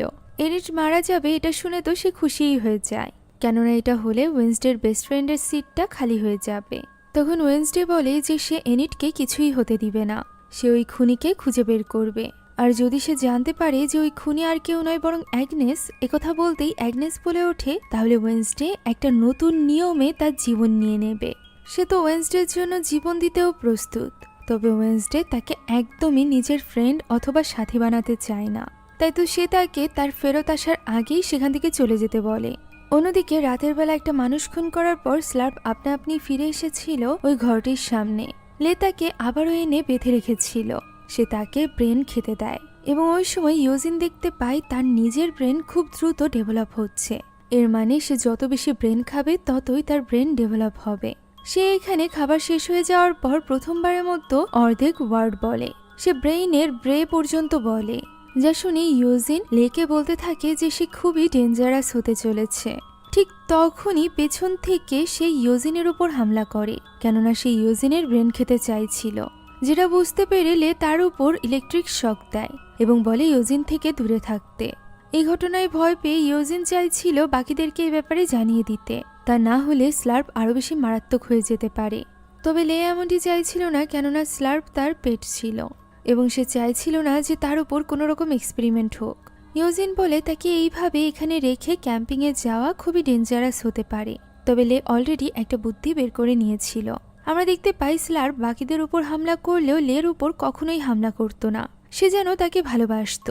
এদিকে ওয়েনসডে গিয়েছিল টেলরের বাবার ফিনারালে। সেখানে দুজন মানুষই মাত্র উপস্থিত ছিল, এক তো শেরিফ আর অন্যজন ছিল ওই ডক্টর। ডক্টর এসেছিল টাইলারের রিকোয়েস্টে। সেখানে ওয়েনসডেকে দেখে খুব একটা খুশি হয় না শেরিফ। সে তাকে এই কেস থেকে দূরে থাকতে বলে, কেননা যে এই খুনগুলোর পেছনে রয়েছে সে অনেক বেশি চালাক। সে চায় না ওয়েনসডের কোনো ক্ষতি হোক। একথা বলে সে সেখান থেকে চলে যায়। তখন ওয়েন্সডে ডক্টরকে জিজ্ঞাসা করে যে টেলরের সাথে একবারও তার বাবা দেখা করতে গিয়েছিল কিনা। প্রথমে তো ডক্টর উত্তর দিতে চাইছিল না, পরবর্তীতে সে জানায় যে হ্যাঁ, এত লম্বা সময়ে মাত্র একবারই সে গিয়েছিল। শুধুমাত্র তাই নয়, বাবাকে দেখা মাত্রই টেলর একদমই নিয়ন্ত্রণের বাইরে চলে গিয়েছিল। তাকে 5 মিনিট ধরে শক দিয়েও কন্ট্রোলে আনা যাচ্ছিল না। এরকমটা এর আগে বা পরে কখনোই হয়নি। ওয়েন্সডে বলে তার মনে হচ্ছে এই সব কিছুর পেছনে কোনো এক অ্যাভিয়ান আছে, অর্থাৎ যে কিনা পাখিদেরকে নিয়ন্ত্রণ করতে পারে। তখন ডক্টর বলে তাদের অ্যাসাইলামে এরকম কোনো অ্যাভিয়ান নেই। তারা যখন এসব নিয়ে কথা বলছিল ওই সময়ও ওই কাক তাদের উপর নজর রেখেছিল। সে মূলত পুরো টাইমই ওয়েন্সডের উপর নজর রেখেছিল। এখন অন্যদিকে ওই সময় আমরা বিয়ানকাকে দেখতে পাই, যে কিনা একটা হোটেলে গিয়েছিল। সেখানে গিয়ে সে তার সাইরেন সং ইউজ করে রিসেপশনিস্টের উপর এবং তার কাছ থেকে 302 নাম্বার রুমে চাবি নিয়ে নেয়। সেই সাথে এটাও বলে দেয় যে এই রুমে কেউ কখনো যাবেই না। সেই সাথে বিয়াঙ্কা এখানে এসেছিল এটাও ওই রিসেপশনিস্ট ভুলে যাবে। এখন চাবি নিয়ে সে যখন ওই রুমে প্রবেশ করে আমরা দেখতে পাই মূলত বিয়াঙ্কার মা এই রুমের ভেতরে নিজেকে লুকিয়ে রেখেছিল। গত পার্টে আমরা দেখেছিলাম বিয়াঙ্কার মা একজন লোককে বিয়ে করেছিল, যে কিনা বিয়াঙ্কার মাকে শুধুমাত্র তার সাইরেন সং এর জন্য ব্যবহার করছিল। আর এটা ব্যবহার করে সে অনেক অপরাধও করেছে, যে কেসগুলোতে এখন ফেসে গিয়েছে বিয়াঙ্কার মা। তবে সময় থাকতে বিয়াঙ্কা তার মাকে এখানে পালিয়ে নিয়ে এসেছে। সেই সাথে ওই লোকটিকে খোঁজার জন্য FBI কেও লাগিয়ে দিয়েছে। তাই তো কিছুদিন পর্যন্ত তাদেরকে গা ঢাকা দিয়ে থাকতে হবে। এদিকে ফাইনালি ওয়েন্সডে যায় অ্যাগনেসের কাছে তার সাহায্যের জন্য। অ্যাগনেসের পাশাপাশি ওয়েন্সডে ফ্যান ক্লাবে আরও একজন স্টুডেন্ট ছিল, যে কিনা রূপ বদলাতে পারত। তার সাহায্যেই মূলত সে টেলরের বাবার ফোন আনলক করেছিল। এখনও তারা ঠিক তাই করে। শুধুমাত্র তাই নয়, ওই রাতে অ্যাগনেস টেলরের বাবার বাড়ি থেকে কিছু দরকারি জিনিসপত্র নিয়ে এসেছিল, যেগুলো সে এবার তুলে দেয় ওয়েন্সডের হাতে। এখান থেকে সে কিছু ক্লু পায়, যে ক্লুগুলো 2015 সাল এবং একটা জায়গার সাথে সংযুক্ত ছিল। এই জায়গাটি ছিল যে জঙ্গলে তাদের ক্যাম্পিং হতে চলেছে তার খুব কাছে। এই কারণে ওয়েন্সডে ঠিক করে যে সে এই ক্যাম্পিংয়ে জয়েন করবে, যাতে করে ওই স্থানে যেতে পারে তদন্তের জন্য। এদিকে পুরো স্কুল রেডি ছিল এই ক্যাম্পিংয়ে যাওয়ার জন্য। এনিট খাবার নিচ্ছিল, তখনই সেখানে তার এক্স বয়ফ্রেন্ড অ্যাজাক্স চলে আসে। সে তার জিনিসপত্র নিয়ে যেতে চাইছিল, তবে তার আগেই ব্রুনো সেই জিনিসগুলো নিয়ে রওনা দেয়। এই ব্যাপারে অ্যাজাক্স এনিটের সাথে কথা বলবে, ঠিক তখনই সেখানে মিউজিক টিচার চলে আসে। সে বুঝতে পেরেছিল অ্যাজাক্সের এই সকল কথায় এনিট অপ্রস্তুত হয়ে পড়েছে। এই কারণেই এনিটকে বাঁচানোর জন্যই সে ডেকে নিয়েছিল। এছাড়া সে তাকে সতর্কও করে দেয় যে আজ রাত পূর্ণিমার রাত, যেহেতু আজ রাতে ক্যাম্পিং, তাই তাকে এক্সট্রা সতর্ক থাকতে হবে। তবে সতর্কতা তো দূরের কথা, সে অনেক বেশি খুশি হয়ে যায় যখন সে ওয়েন্সডেকে দেখে, যে কিনা ক্যাম্পিং এর জন্য রেডি হয়ে নিয়েছিল। ওয়েন্সডে তাকে এক্সাইটেড হতে নিষেধ করে, কেননা সে সেখানে যাচ্ছিল তদন্তের জন্য। তখনই সেখানে প্রকট হয় অ্যাগনেস। অ্যাগনেস একদমই ওয়েন্সডে থেকে অনুপ্রাণিত হয়ে কাপড় চোপড় পরত। এমনকি ওয়েন্সডে যে স্থানে যেতে চাইছিল সেই জায়গার সকল রাস্তা, ম্যাপ সবকিছু সে তৈরি করে এনেছিল। যে জিনিসটা দেখে এনিট অনেক বেশি রেগে যায়, কেননা অ্যাগনেস তাকে খুন করার চেষ্টা করেছিল। আর ওয়েন্সডে এখন তার সাথেই টিম আপ করেছে। তবে তার এই ফ্যান গার্ল তো তার জন্য সবকিছু করতেই প্রস্তুত ছিল। যে ব্যাপারটা দেখে এনিট অনেক বেশি বিরক্ত হয়। এদিকে ওয়েন্সডে দেখতে পাই তার ভাই লে এই ক্যাম্পিংয়ে একটা কফিন নিয়ে এসেছে। ফলে ওয়েন্সডে লের উপর সন্দেহ হতে থাকে। সে তাকে নানান রকম প্রশ্ন করছিল।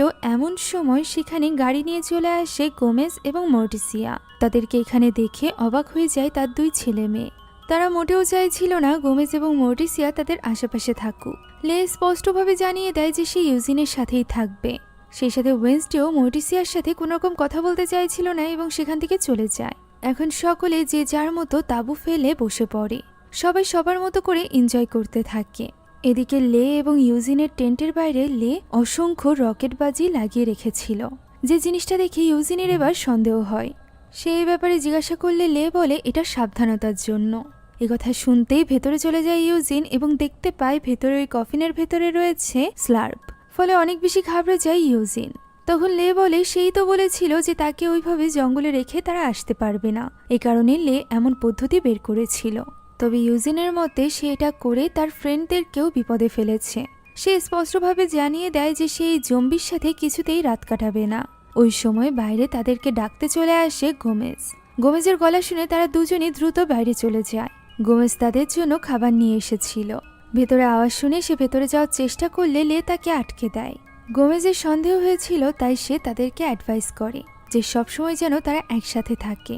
যদি তাদের দ্বারা কোনো ভুলও হয়ে যায় তবুও এই ব্যাপারে যেন কেউ জানতে না পারে। গোপনে তারা যেন সব কিছু মাটি চাপা দিয়ে দেয়। এই ব্যাপার বলে সে সেখান থেকে চলে যায়। এখন প্রিন্সিপাল সব স্টুডেন্টদের ডেকে তাদের জন্য একটা ভাষণ দিচ্ছিল। তখনই একটা অঘটন ঘটে। সেখানে চলে আসে কিছু নর্মিস অর্থাৎ নর্মাল মানুষেরা। এটা ছিল একটা ক্যাডেট গ্রুপ, যাদের টিচার এখানে সরাসরি কথা বলতে চায় প্রিন্সিপালের সাথে।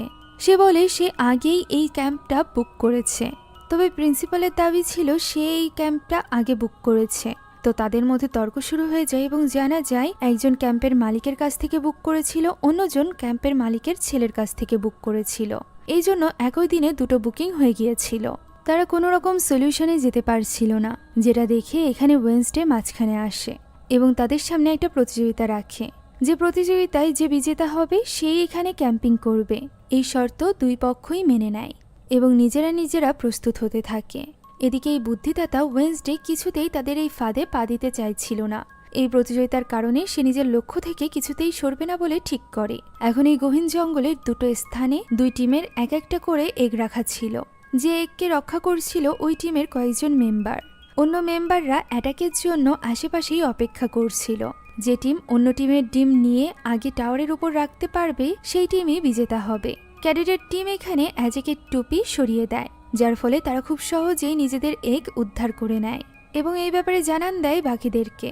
অন্যদিকে ক্যাডেটরা যে এগ রক্ষা করছিল তাদের উপর গোপনে নজর রাখছিল ওয়েডনেসডে এবং বিয়াঙ্কা।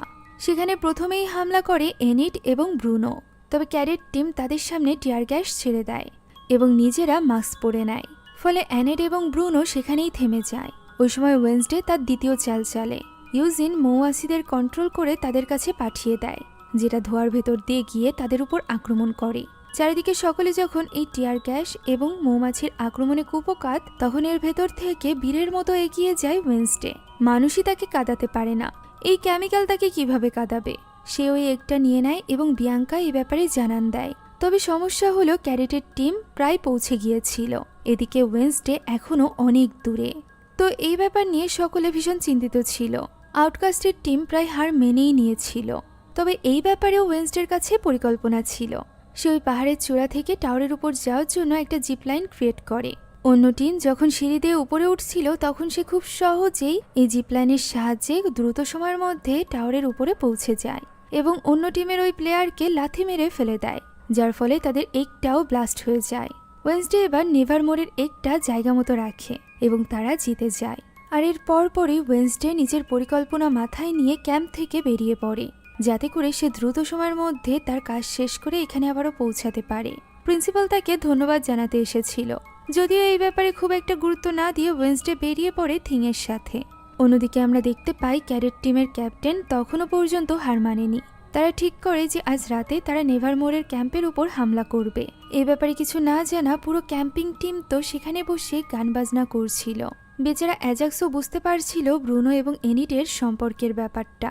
অন্যদিকে ওয়েডনেসডে এই রাতের অন্ধকারে গিয়ে পৌঁছেছিল ওই বাড়ির সামনে, যে বাড়ির ছবি সে পেয়েছিল টাইলারের বাবার ওই জিনিসপত্রের ভেতরে। এই বাড়ির ভেতরে ঢুকে সে দেখতে পায় টাইলার এবং তার বাবার অনেক ছবি রয়েছে। এই ছবিগুলো একটা আয়নার সাথে লাগানো ছিল। এই আয়নার পেছনে ছিল এক রহস্য লুকানো, যেটা খুলতেই সে হতবাক হয়ে যায়। আয়নার পেছনে ছিল নিউজপেপারের কাটিং। সেই সকল আউটকাস্টদের জন্য শ্রদ্ধাঞ্জলি দেওয়া হয়েছিল যারা কিনা ওই অ্যাসাইলামে মারা গিয়েছিল, যে অ্যাসাইলামে এখন টেইলর রয়েছে। এখানে একটা নামও ছিল, সেটা হলো লুইস। যেহেতু টাইলারের বাবা এই সব কিছু লিখে রেখেছিল, তাহলে নিশ্চয়ই এই সকল ইনসিডেন্টের সাথে এই লুইসের কোনো সম্পর্ক থাকবে। সেই যদি অনেক বছর ধরে এই আউটকাস্টদের উপর হামলা করে থাকে, তাহলে এই লোকটিরই পরবর্তী শিকার হতে চলেছে এনিট। এটা বুঝতে পেরে ওয়েডনেসডে সাবধান হয়ে যায়। ওয়েডনেসডে এই ছবিগুলো স্পর্শ করেও ভিশন দেখার চেষ্টা করে, তবে গুডিসের বই ছাড়া তার এই ভিশন আবারও ফেরত পাওয়া সম্ভব ছিল না। তাই সে ঠিক করে যে এবার সে অন্য পদ্ধতিতে চেষ্টা করবে। ওই সময়ও ওই বিশেষ কাক তার উপর নজর রেখেছিল। এদিকে ক্যাম্পিংয়ে গান গাওয়ার জন্য বিয়াঙ্কা মর্টিসিয়ার প্রশংসা করে। তখন মর্টিসিয়া বলে যে সে শুধুমাত্র ফিনারালেই গান গায়। তখনই সেখানে প্রিন্সিপাল চলে আসে এবং আবারও ফান্ডরাইজিং এর ব্যাপারে কথা তোলে। মর্টিসিয়া বলে সে তার মাকে কল করেছিল, তবে সে তার কল রিসিভ করেনি। সলিউশন হিসাবে প্রিন্সিপাল বলে সে মর্টিসিয়ার মাকে নেভারমোরে ইনভাইট করতে পারে। মর্টিসিয়ার মতে এই ব্যাপারে খুব একটা লাভ হবে না। এদিকে জঙ্গলের মধ্য দিয়ে ব্রুনো এবং এনিট ঘুরে বেড়াচ্ছিল। তখনই সামনে আসে এজাক এবং এনিটকে জিজ্ঞাসা করে তাদের ব্রেকআপের কতটুকুই বা সময় হয়েছে। এরই মাঝে সে মুভ অনও করে ফেলেছে। তখন ব্রুনো সেখান থেকে চলে যায়। এনিট এখানে এজাক্সকে বুঝিয়ে বলে সে এজাক্সকে প্রচণ্ড ভালোবাসত, যেটা এজাক্স এবং তার জন্য হানিকারক ছিল, কেননা সে নিজের ব্যাপারে অনেক বেশি ইনসিকিউর ছিল। তবে গরমের ছুটিতে সে যখন ক্যাম্পিংয়ে গিয়েছিল তখনই সে নিজের সাথে নতুন করে পরিচিত হয়েছিল, কনফিডেন্ট খুঁজে পেয়েছিল। আর এর ফলে সে বুঝতেও পেরেছিল যে সে আসলে অ্যাজাক্সকে ওইভাবে ভালোবাসে না।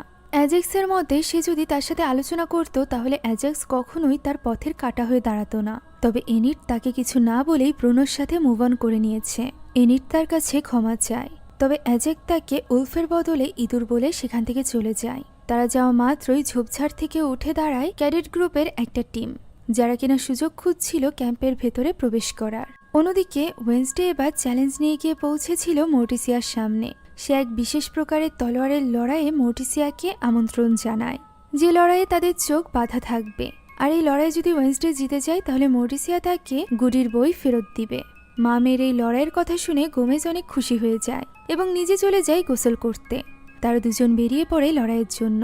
অন্যদিকে ভেতরে যাওয়ার জন্য প্রস্তুত ছিল ওই ক্যাডেটের টিম মেম্বাররা শেষবারের মতো ক্যাপ্টেনকে বোঝানোর চেষ্টা করে যে তারা চ্যালেঞ্জে হেরে গিয়েছে, তাদের এইভাবে রাতের অন্ধকারে তাদের উপর হামলা করা উচিত না। তবে ওই ক্যাপ্টেন তো আউটকাস্টদের অনেক ছোটভাবে দেখত, আর যেহেতু সে ক্যাপ্টেন ছিল তাই বাকিরা তার অর্ডার অমান্যও করতে পারে না। প্রথমে তারা বাইরের টেন্টগুলোতে আক্রমণ করতে চলেছিল। ওই সময় লে ইউজিনের সাথে তার বন্ধুদের কাছে ছিল। তার ক্যাম্পই ছিল সব থেকে বাইরে। সেখানে প্রবেশ করার সময় বাইরে থাকা একটা ফাঁদে পা পড়ে ওই ক্যাপ্টেনের, যার ফলে সে ভেতরে গিয়ে পড়ে এবং ওই বাজিগুলো ফুটতে আরম্ভ করে। এই আলোয় বাইরে থাকা স্টুডেন্টরা দেখতে পায় ভেতরে কি নৃশংসতা হচ্ছে, কতটা নৃশংসভাবে স্লার্প তাদের ক্যাপ্টেনের ব্রেন খেয়ে নিচ্ছে।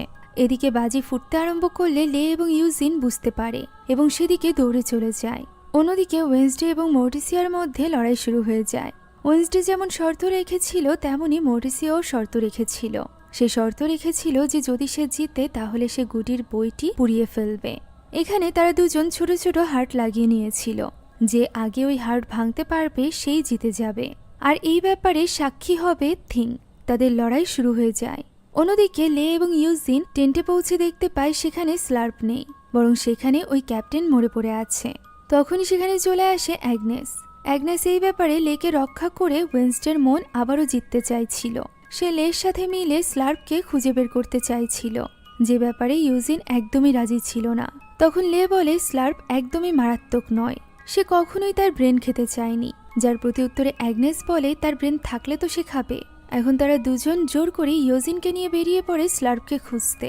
এদিকে স্লার্প পৌঁছে গিয়েছিল সেখানে থাকা ওয়াশরুমের সামনে, যেখানে ছিল একটা কোরাল। সেটা হাতে নিয়ে সে গোসলখানার ভেতরে ঢুকে পড়ে, যেখানে ওই সময় গান ছেড়ে গোসল করছিল গোমেজ। গোমেজের দিকে সে এগোতে থাকে এবং দরজার সামনে গিয়ে সে দরজা ভাঙতে আরম্ভ করে। এই ভয়ানক গর্জন এবং দরজা ভাঙার শব্দ শুনে গোমেজ মনে করে তার স্ত্রী মর্টিসিয়া এসেছে, তাই সে একদমই ঘাবড়ায় না। তবে কিছুক্ষণের মধ্যেই সে বুঝতে পারে এটা মর্টিসিয়া নয়, বরং স্লার্প তার উপর আক্রমণ করতেই চলেছিল। তবে সঠিক সময় সেখানে লে চলে আসে এবং তার ইলেকট্রিক পাওয়ার দিয়ে সে স্লার্পকে বাইরে ছুঁড়ে মারে। তার এই নিখুঁত পাওয়ার দেখে তার বাবাও অবাক হয়ে যায়। এদিকে স্লার্পের পড়ার আওয়াজ শুনে সেখানে স্টুডেন্টরা জড়ো হয়ে গিয়েছিল। প্রিন্সিপালও চলে আসে। এমন সময় স্লার্প কুড়াল হাতে তাদের উপর হামলা করে। স্টুডেন্টরা সেখান থেকে পালিয়ে গেলে স্লার্প চলে আসে জঙ্গলের দিকে, যেখানে মা মেয়ে তখনও পর্যন্ত লড়াই করছিল। কেউ হার মানতে রাজিই ছিল না। তবে মা যদি হয় মর্টিসিয়ার মতো একজন মানুষ তাহলে তার সাথে পেরে ওঠা খুবই কঠিন। সে এখানে ওয়েন্সডেকে হারিয়ে দেয়। সে এটা করতে পেরেছিল কেননা ওয়েন্সডের নজর সরে গিয়েছিল তার মায়ের উপর আক্রমণ করতে আসা স্লার্পের দিকে। সে এখানে তলোয়ার ছুঁড়ে মারে এবং স্লার্পের মাথায় ঢুকে যায়, যা দেখে মর্টিসিয়া এখানে চিন্তায় পড়ে যায় যে আদৌ তার ওয়েন্সডের ওই বই জ্বালিয়ে দেওয়া ঠিক হবে কিনা। এখন খুব শীঘ্রই সেখানে পৌঁছে যায় পুলিশ, সেই সাথে ফেয়ারবর্নের অ্যাসাইলামের লোকজন, যারা কিনা স্লার্পকে বন্দি করে নিয়ে যায়, কেননা জীবিত থাকাকালীন সেও একজন আউটকাস্ট ছিল। এই ক্যাম্পিংয়ে অনেক কিছু ঘটে গিয়েছে, তবে এখনো পর্যন্ত বিপদ তাদের মাথার উপর রয়েছে। এনিডের মৃত্যু এখনো সে খণ্ডাতে পারেনি। এখনো পর্যন্ত ওই কাক তার উপর নজর রেখে আছে। সে সেখানে কালো হুডি পরা একজন ব্যক্তিকেও দেখতে পায়, যে কিনা দূর থেকে তার উপর নজর রেখেছিল। ওয়েন্সডের কাছে অনেকগুলো প্রশ্ন ছিল, যার কোনো উত্তর তার কাছে ছিল না। টাইলারের বাবা কেন মৃত আউটকাস্টদের ব্যাপারে ইনফরমেশন কালেক্ট করছিল? লুইসও বা কে? সেই সাথে তাদের এনিডের মৃত্যুর সাথে কি কানেকশন রয়েছে? ওয়েন্সডের মনে হচ্ছিল এই সকল প্রশ্নের উত্তর সে পাবে ওই অ্যাসাইলেমে। অন্যদিকে ওই অ্যাসাইলেমের দৃশ্য দেখা যায়, যেখানে ডক্টর জুডির সাথে কথা বলছিল। তারা দুজন মিলে আলোচনা করছিল একজন বিশেষ কয়েদির ব্যাপারে, যার উপর বিশেষভাবে খেয়াল রাখা উচিত। আর এই কয়েদি আর কেউ নয়, বরং ছিল মেরিলিন, অর্থাৎ ফার্স্ট পার্টের সেই পাগল টিচার। তার সাথে আলাদাভাবে কথা বলতে চাইছিল ডক্টর, তাই তাকে নিয়ে আসা হয় তার সামনে। ডক্টর মেরিলিনের কাছে জানতে চায় যে সে কিভাবে টেলরকে এরকম নরপশুতে পরিণত করলো, যাতে করে সে তার চিকিৎসা করতে পারে। তখন মেরিলিন ঠাট্টার সুরে বলে, এখানে কোনো আউটকাস্টদের চিকিৎসা হয় না, বরং তাদের উপর নানান রকম এক্সপেরিমেন্ট হয়। ডক্টর তাকে এইসব গুজবে কান না দিয়ে তাকে সাহায্য করতে বলে। তবে মেরিলিন তার সামনে শর্ত ছুড়ে দেয়, তাকে কয়েদি নয় বরং পেশেন্ট বানাতে হবে। এই শর্তে রাজি হয় না ডক্টর, বরং তাকে আরো কঠোর অ্যাসাইলেমে পাঠিয়ে দেওয়ার থ্রেট দেয়। ফলে মেরিলিন তাকে সাহায্য করতে রাজি হয়ে যায়। তবে এর বদলে সে শেষবারের মতো টাইলরের সাথে সামনাসামনি দেখা করতে চায়। তার কথা শুনে ডক্টর তাকে টাইলরের কাছে নিয়েও যায়। টাইলর তাকে দেখা মাত্রই তার দিকে ইমোশনাল হয়ে এগিয়ে আসতে থাকে। মেরিলিনও তার দিকে হাত বাড়িয়ে দেয়। তবে সুযোগ পাওয়া মাত্রই টাইলর পরিণত হয় ওই মনস্টারে এবং মার্লিনের গলা চেপে ধরে। ডক্টর তাকে শক দিতে নিষেধ করে, কেননা এই মুহূর্তে সে মারিলিনকে স্পর্শ করেছিল। শক দিলে মারিলিনই মারা যাবে। মারিলিন এখানে তাকে শান্ত হতে বলে এবং প্রমিস করে যে সে তাকে ঠিকই মুক্ত করবে। তখনও পর্যন্ত মারিলিন এটা মানতে রাজিই ছিল না যে সে তার মাস্টার। তখনও পর্যন্ত সে নিজেকে টাইলরের মা বলে পরিচয় দিচ্ছিল। টাইলর তাকে দূরে ছুঁড়ে মারে, আর মারিলিন তার এই ভয়ানক রূপ দেখে ক্রিপিভাবে হাসতে থাকে, যা দেখে ডক্টরও অবাক হয়। এখান থেকে দৃশ্য পরিবর্তিত হয় এবং আমরা ওয়েন্সডেকে একটা গোরস্থানে দেখতে পাই, যেখানে ওই মৃত আউটকাস্টদের অস্থি রাখা ছিল, যাদের ব্যাপারে তদন্ত করছিল ওয়েন্সডে। সে এখানে একটা বক্স ভেঙে তার ভেতর থেকে অস্থি বের করে আনে। ঠিক তখনই সেখানে পৌঁছে যায় তার নানিমা, অর্থাৎ মর্টিসিয়ার মা। ওই সময়ও তাদের উপর নজর রেখেছিল ওই কাক। ওয়েন্সডে তার নানিকে সবকিছু খুলে বলতে আরম্ভ করে। ওই সকল আউটকাস্টদের নামও বলে, যারা কিনা ওই অ্যাসাইলেমের পেশেন্ট ছিল। সে এখানে এনিডের মৃত্যুর ব্যাপারেও জানায়, যা শুনে তার নানি তাকে ফিনোরাল হোমের কার্ড দিয়ে দেয় এবং বলে এনিড যদি মারা যায় তাহলে তার পরিবারকে সে যেন এই কার্ড দেয়। ওয়েন্সডে এটা কাছে রেখে দেয়। তবে সে ঠিক করে নিয়েছিল যে সে কিছুতেই তার বেস্ট ফ্রেন্ডকে মরতে দিবে না। এখন সে ওই অস্থির মুখ খোলে, যেটা খুলতেই তার নানির সন্দেহ হয় এবং ওয়েন্সডেকে এটা চেক করতে বলে। নানির শেখানো পদ্ধতি অনুযায়ী এটা সুখে সে বুঝতে পারে এর ভেতরে বিভিন্ন পশু পাখির অস্থি থাকলেও কোনো মানুষের অস্থি নেই। রহস্যের গন্ধ পাওয়া মাত্রই সেখানে ওই কাকটি হামলা করে এবং সেখানে থাকা ওই পেপারগুলো নিয়ে উড়ে চলে যায়। এই পেপারগুলোতেই সকল ইনফরমেশন ছিল। ওয়েন্সডে কাকের পিছু করতে করতে গোরস্থানের বাইরে গিয়ে পৌঁছায়, যেখানে বাইক নিয়ে ওই হুডি পরা ব্যক্তি উপস্থিত ছিল। সে সেখান থেকে পালিয়ে চলে যায়।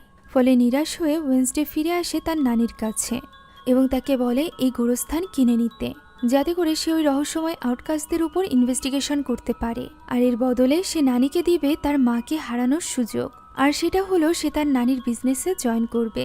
এটা মরিসিয়ার কানে যাওয়া মাত্রই তার ইনসিকিউরিটি সকলের সামনে চলে আসবে। এটা বুঝতে পেরে তার নানি ভীষণ খুশি হয়ে যায়। স্কুলে ফিরেও সে দেখতে পায় তখনও পর্যন্ত ওই কাক তার উপর নজর রেখেছে। সে বুঝতে পারছিল না যে ওই আউটকাস্টদের মৃত্যুর মিথ্যা খবর কে ছড়িয়েছে, লুইসকে। এই সব কিছুতে এনিডের মৃত্যুর কি কানেকশন? এইসব ভাবতে ভাবতে সে রুমে প্রবেশ করে। যার মৃত্যু নিয়ে সে এত চিন্তিত ছিল, সে তো চিল করছিল ব্রুনোর সাথে। এটা দেখে ওয়েন্সডের অনেক বেশি রাগ হয়। এরই মাঝে সে বুঝতে পারে সেখানে অ্যাগনেসও রয়েছে। অ্যাগনেস অনেক আগে থেকেই তাদের দুজনকে এইভাবে দেখছে। এটা জানতে পেরে এনিড তার উপর হামলা করতে যায়। তাকে কোনো মতে সামলে নিয়ে বাইরে বেরিয়ে যায় ব্রুনো। তখন অ্যাগনেস এবং ওয়েন্সডে মিলে এই কেসের ব্যাপারে কথা বলতে থাকে।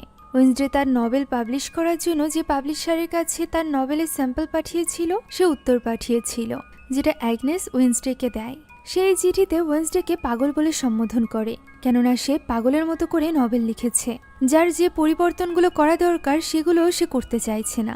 তবে ওয়েন্সডের এতে কিছু যায় আসে না। তার নভেলে পরিবর্তন আসার থেকে বেটার কেউ এটা পড়বেই না।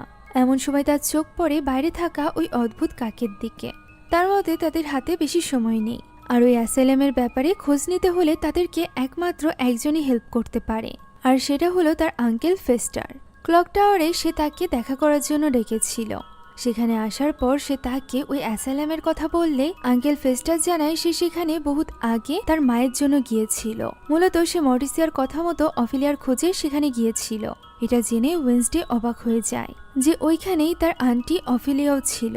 তবে ফেস্টারের মতে সে অনেক আগেই সেখান থেকে পালিয়ে গিয়েছে। ফেস্টার নিজে গিয়েও তাকে খুঁজে পায়নি। এমন সময় ফেস্টার সেখানে কাউকে অনুভব করতে পারে এবং কারেন্টের শক দেয়। দেখা যায় এটা ছিল অ্যাগনেস। অ্যাগনেস ওই অ্যাসাইলামের ব্লুপ্রিন্ট নিয়ে এসেছিল। ওয়েন্সডে এখানে আঙ্কেল ফেস্টারকে খুব ভালোভাবে সতর্ক করে দেয় ওই অ্যাসাইলামের ডক্টর যেন কোনোভাবেই না জানে যে সে ওয়েন্সডের আঙ্কেল। প্রতি উত্তরে ফেস্টার বলে সে এমনিতেই পাগল দেখতে, এর উপর আবার পাগলাগারদে থাকার তার অভিজ্ঞতাও আছে, তাই তার উপর কেউ সন্দেহ করবে না। এই কথা বলে সে চলে যায় ওই অ্যাসাইলামের পাশের হোটেলে, যে হোটেলে বিয়াঙ্কা তার মাকে লুকিয়ে রেখেছিল। সেখানে মূলত সে গিয়েছিল পাগলামি করার জন্য, যাতে করে তাকে অ্যাসাইলামে নিয়ে যাওয়া হয়। তার ব্যাগ ভর্তি ক্যাশ টাকা দেখে প্রথমেই তার উপর সন্দেহ হয়। এর উপর আবার সে সব থেকে বড় রুমে গিয়ে ভাঙচুর করা শুরু করে দেয়। তার এই চিৎকার চেঁচামেচি এবং আওয়াজ শুনে লোকেদের বুঝতে আর বাকি থাকে না যে সে মূলত পাগল। তাই শেরিফকে কল করে ওই হোটেলের রিসেপশনিস্ট। কিছুক্ষণের মধ্যে পুলিশ সেখানে চলে আসে এবং পাগল আউটকাস্টকে ধরার আগে সব রুমগুলো খালি করতে বলে শেরিফ, যেটা করতে গিয়ে বিয়ানকার মা ধরা পড়ে যায়। এদিকে শেরিফ ওই রুমের বাথরুমে গিয়ে ধরে ফেলে আঙ্কেল ফেস্টারকে। তার কাছে পাওয়া যায় 18টি পাসপোর্ট এবং 33টি ড্রাইভিং লাইসেন্স। এর মাঝে জানা যায় গত বছর সে ব্যাংকে ডাকাতিও করেছিল। এর উপর আবার সে শেরিফের সামনেই ক্যাকটাস খেতে শুরু করে। তাই তো শেরিফ তখনই অ্যাসাইলামের ডক্টরকে ডাকতে বলে। এদিকে পুলিশ বিয়ানকার মাকেও সন্দেহ করছিল, কেননা ওই হোটেলের রিসিপশনে থাকা তথ্য মোতাবেক ওই রুমে কারোর থাকার কথা ছিল না। বিয়ানকার মা এখানে বিয়ানকাকে মেসেজ করে নিজের বিপদের ব্যাপারে জানায়। তবে বিয়ানকা তো তখন আটকে গিয়েছিল প্রিন্সিপালের দেওয়া ফান্ড রেজিং এর দায়িত্বে। সে প্রিন্সিপালকে বললেও সে তাকে কোথাও যাওয়ার পারমিশন দেয় না। তাদের উপর নজর রাখার জন্য রেখে যায় প্রফেসর অরলফকে, যার মাথা একটা কাচের দেওয়ালের ভেতরে থাকার কারণে তার উপরে সাইরেন সং কাজ করতো না। এখানে বিয়ানকাকে চিন্তিত দেখে অ্যাজাক তার হেল্প করতে চায়। তাই বিয়ানকাও তাকে বলে দেয় যে তার মা বিপদে রয়েছে। তাই তো অ্যাজাক এখানে তাকে সাহায্য করার জন্য প্রফেসরের সামনে গিয়ে নিজের টুপি খুলে ফেলে, যার ফলে প্রফেসরের মাথা পরিণত হয় পাথরে। আর এরপর সে বিয়ানকার সাথে যেতে চায় তাকে সাহায্য করার জন্য। লে এবং ইয়োজিনো যেতে চাইলে বিয়াঙ্কা তাদেরকে নিজের অ্যাবিলিটি দিয়ে এখানেই থাকতে বলে এবং এই কাজ সম্পন্ন করতে বলে। অন্যদিকে ওই সময় মর্টিসিয়া আগুন জ্বালাচ্ছিল। ওয়েন্সডে এই আগুন জ্বালাতে দেখেই বুঝতে পেরেছিল যে মর্টিসিয়া এবার ফাইনালি গুটির বই পুরাতে চলেছে। তবে সে এই ব্যাপারে তাকে কোনো রিকোয়েস্ট করতে নয়, বরং তার আন্ট অফিলিয়ার ব্যাপারে জানতে এসেছিল, কেন তাকে ওই অ্যাসাইলামে পাঠানো হয়েছিল। মর্টিসিয়া জানায় 20 বছর আগে একদিন স্কুলের বাইরে বসে সে চিৎকার করছিল। তার চোখ থেকে বের হচ্ছিল কালো রক্ত। তার শক্তি তার নিয়ন্ত্রণের বাইরে চলে গিয়েছিল। এই কারণেই তাদের মা তাকে অ্যাসাইলামে পাঠিয়েছিল। মর্টিসিয়া তাকে অনেক রিকোয়েস্ট করেছিল অফিলিয়ার ব্যাপারে ভাবার জন্য, তবে সে সেদিন ভাবেনি। তবে এরকমটি ওয়েন্সডের সাথে হোক এটা মর্টিসিয়া চায় না। এরই মাঝে সেখানে চলে আসে তার মা। ওয়েন্সডে নানিকে দেখে তার দিকে এগিয়ে যায়। তখন তার নানি তাকে একটা গিফট দেয়, আর সেটি হলো ওই কবরস্থানের পুরো জায়গাটি। এটা এখন ওয়েন্সডের নামে দেখে মর্টিসিয়া অবাক হয়। তখন তার মা বলে যে মর্টিসিয়া তো তার ফিনারাল হোমের বিজনেসে জয়েন করেনি, তবে ওয়েন্সডে করতে চলেছে, তাকে তার হাজবেন্ডের টাকায় চলতে হবে না। কথা বলে কষ্ট দিলে মর্টিসিয়া বলে ওয়েন্সডেকে বাইরে যেতে। এখানে মা মেয়ের মাঝে কিছুক্ষণ কথা হয়, যেখানে মর্টিসিয়ার মা তাকে একটা অফার করে যে সে নেভারমোরের জন্য তাকে ডোনেশনের অর্থ দিয়ে দিবে, তবে এর বদলে তাকে ওয়েন্সডেকে গুডির বইটি ফেরত দিতে হবে। এই কথায় মর্টিসিয়া একদমই রাজি ছিল না। সে নিজের মেয়ের জীবন কোনো শর্তের উপর রাখতে চাইছিল না। তাই সে তখনই রাগের মাথায় গুডির বই আগুনের ভেতরে দিয়ে দেয়, যা দেখে তার মা সেখান থেকে বেরিয়ে যায়। পরক্ষণেই সে বুঝতে পারে যে সে কত বড় ভুল করেছে। অন্যদিকে আঙ্কেল ফেস্টারকে নিয়ে আসা হয়েছিল ওই অ্যাসাইলামে, যেখানে ডক্টর ফেয়ারবার্ন তাকে অনেক রকম প্রশ্ন করে। জানা যায় মাত্র 10 বছর বয়সেই আঙ্কেল ফেস্টারকে এই জায়গায় রেখে গিয়েছিল তার বাবা মা। সে তখনও এখনের মতোই আজব ছিল এবং তার এখানে থাকতে ভীষণ ভালো লাগতো, বিশেষ করে কারেন্টের শক। তার ব্রেন স্ক্যানে তার ব্রেনের ভেতরে অনেক ধরনের হাতিয়ার পাওয়া যায়, যা দেখে তারা হতবাক হয়ে যায়। ডক্টর এবার তাকে এখানে ভর্তি করে নেয়। তার তাকে কারেন্টের শক দেওয়া হয় যাতে সে মজা পাচ্ছিল। সকলের সামনে পাগল সেজে থাকলেও সে গোপনে খোঁজ নিচ্ছিল লুইসের। সে লুইসের খোঁজও পেয়ে যায়, যে কিনা সেখানে খাবার বিতরণ করছিল। তার নেম প্লেট দেখে এবার আঙ্কেল ফেস্টার তার উপর জাদু চালাতে শুরু করে, যার ফলে মেয়েটি পটেও যায়। তার পিছু পিছু আঙ্কেল ভেতরে চলে যায় এবং সেখানে গিয়ে জানতে পারে এটা তো লুইস নয়, বরং লুইসি। ফলে সে বুঝতে পারে যে সে ভুল মানুষকে সিলেক্ট করেছে। তবে সে এই মেয়ের মনও ভাঙে না। অন্যদিকে ওয়েনসডে জানতে পেরেছিল যে ওই আউটকাস্টদের মৃত্যুর সার্টিফিকেটে সাইন ছিল ওই অ্যাসাইলামের মালিকের, যার ব্যাপারে খোঁজ এনে দেয় অ্যাগনেস। যে তথ্য মোতাবেক সে এখন ওই অ্যাসাইলামে ভর্তি রয়েছে। সে নিশ্চয়ই কোনো না কোনো তথ্য জানে। তাদের এইভাবে একসাথে কথা বলতে দেখে এনিটের ভীষণ খারাপ লাগে। তার অনেক একাকীও বোধ হচ্ছিল। এ কারণেই সে ওয়েনসডের সাথে কথা বলার জন্য এগিয়ে যায়। তবে ওয়েনসডে তো তখনও থিংয়ের সাথে এই কেস সলভ করার কাজে ব্যস্ত ছিল। ওই সময় আমরা আড়াল থেকে ওই হুডি পরা ওই ব্যক্তিকে দেখতে পাই।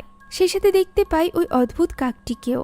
এনিট যখন ওয়েনসডের উপর অভিমান ঝাড়ছিল তখনই ওয়েনসডে লক্ষ্য করে সেখানে অসংখ্য কাক এসে জড়ো হচ্ছে। ফলে সে বিপদ বুঝতে পারে এবং এনিটকে ভেতরে যেতে বলে। তবে এনিট সেখান থেকে না যেতে চাইলে সাথে সাথে ওই কালো হুডি পরা ব্যক্তির ইশারায় আক্রমণ করে ওই কাকগুলো তাদের উপর। ওয়েনসডে কোনো মতে এনিটকে নিয়ে বেঞ্চের আড়ালে গিয়ে লুকায়। তবে কাকদের এই হামলা থেকে বাঁচা কঠিন ছিল। এরই মাঝে সেখানে প্রিন্সিপাল চলে আসে এবং নিজের আগুনের পাওয়ার দিয়ে একে একে সব কাককে পুড়িয়ে দিতে আরম্ভ করে। এই সময় ওই অদ্ভুত কাকটি হামলা করে থিংয়ের উপর। সে থিংকে নিয়ে উড়তে আরম্ভ করে। যেখানে প্রিন্সিপাল তার উপর আগুন ছুড়লে সে থিংকে ফেলে রেখেই পালিয়ে যায়। থিং এত উপর থেকে পড়ে যাচ্ছিল, সে কোনো মতে মূর্তির হাতের উপর গিয়ে আশ্রয় নেয়। তবে সেটাও ভেঙে যায় এবং থিং নিচে পড়তে যায়। তবে তার আগেই তাকে বাঁচানোর জন্য এগিয়ে আসে এনিট। অন্যদিকে জানালার কাছে ওয়েনসডে ওই হুডি পরা ব্যক্তিকে দেখে ফেলেছিল, যে কিনা পালানোর চেষ্টা করলে ওয়েনসডে তার পিছু করতে আরম্ভ করে। সে তার পিছু পিছু একটা বিল্ডিং এর ভেতরে ঢুকে পড়ে। স্কুলের এই মিউজিক বিল্ডিং এর সিঁড়ির উপর ওই হুডি ফেলে রহস্যজনক ব্যক্তি উপরে চলে গিয়েছিল। উপরের ওই ঘরে যেতেই ওয়েনসডে দেখতে পায় সেখানে ডক্টর দাঁড়িয়ে আছে। তাকে এখানে দেখে ওয়েনসডে তার উপর সন্দেহ হয়। একেই তো সে অ্যাসাইলামে কাজ করে, এর উপর আবার বাইরে পড়ে থাকা হুডি। ওয়েনসডে তাকে বিভিন্ন রকম প্রশ্ন করতে থাকলে এর কোনো কিছুর মানেই ডক্টর বুঝতে পারে না।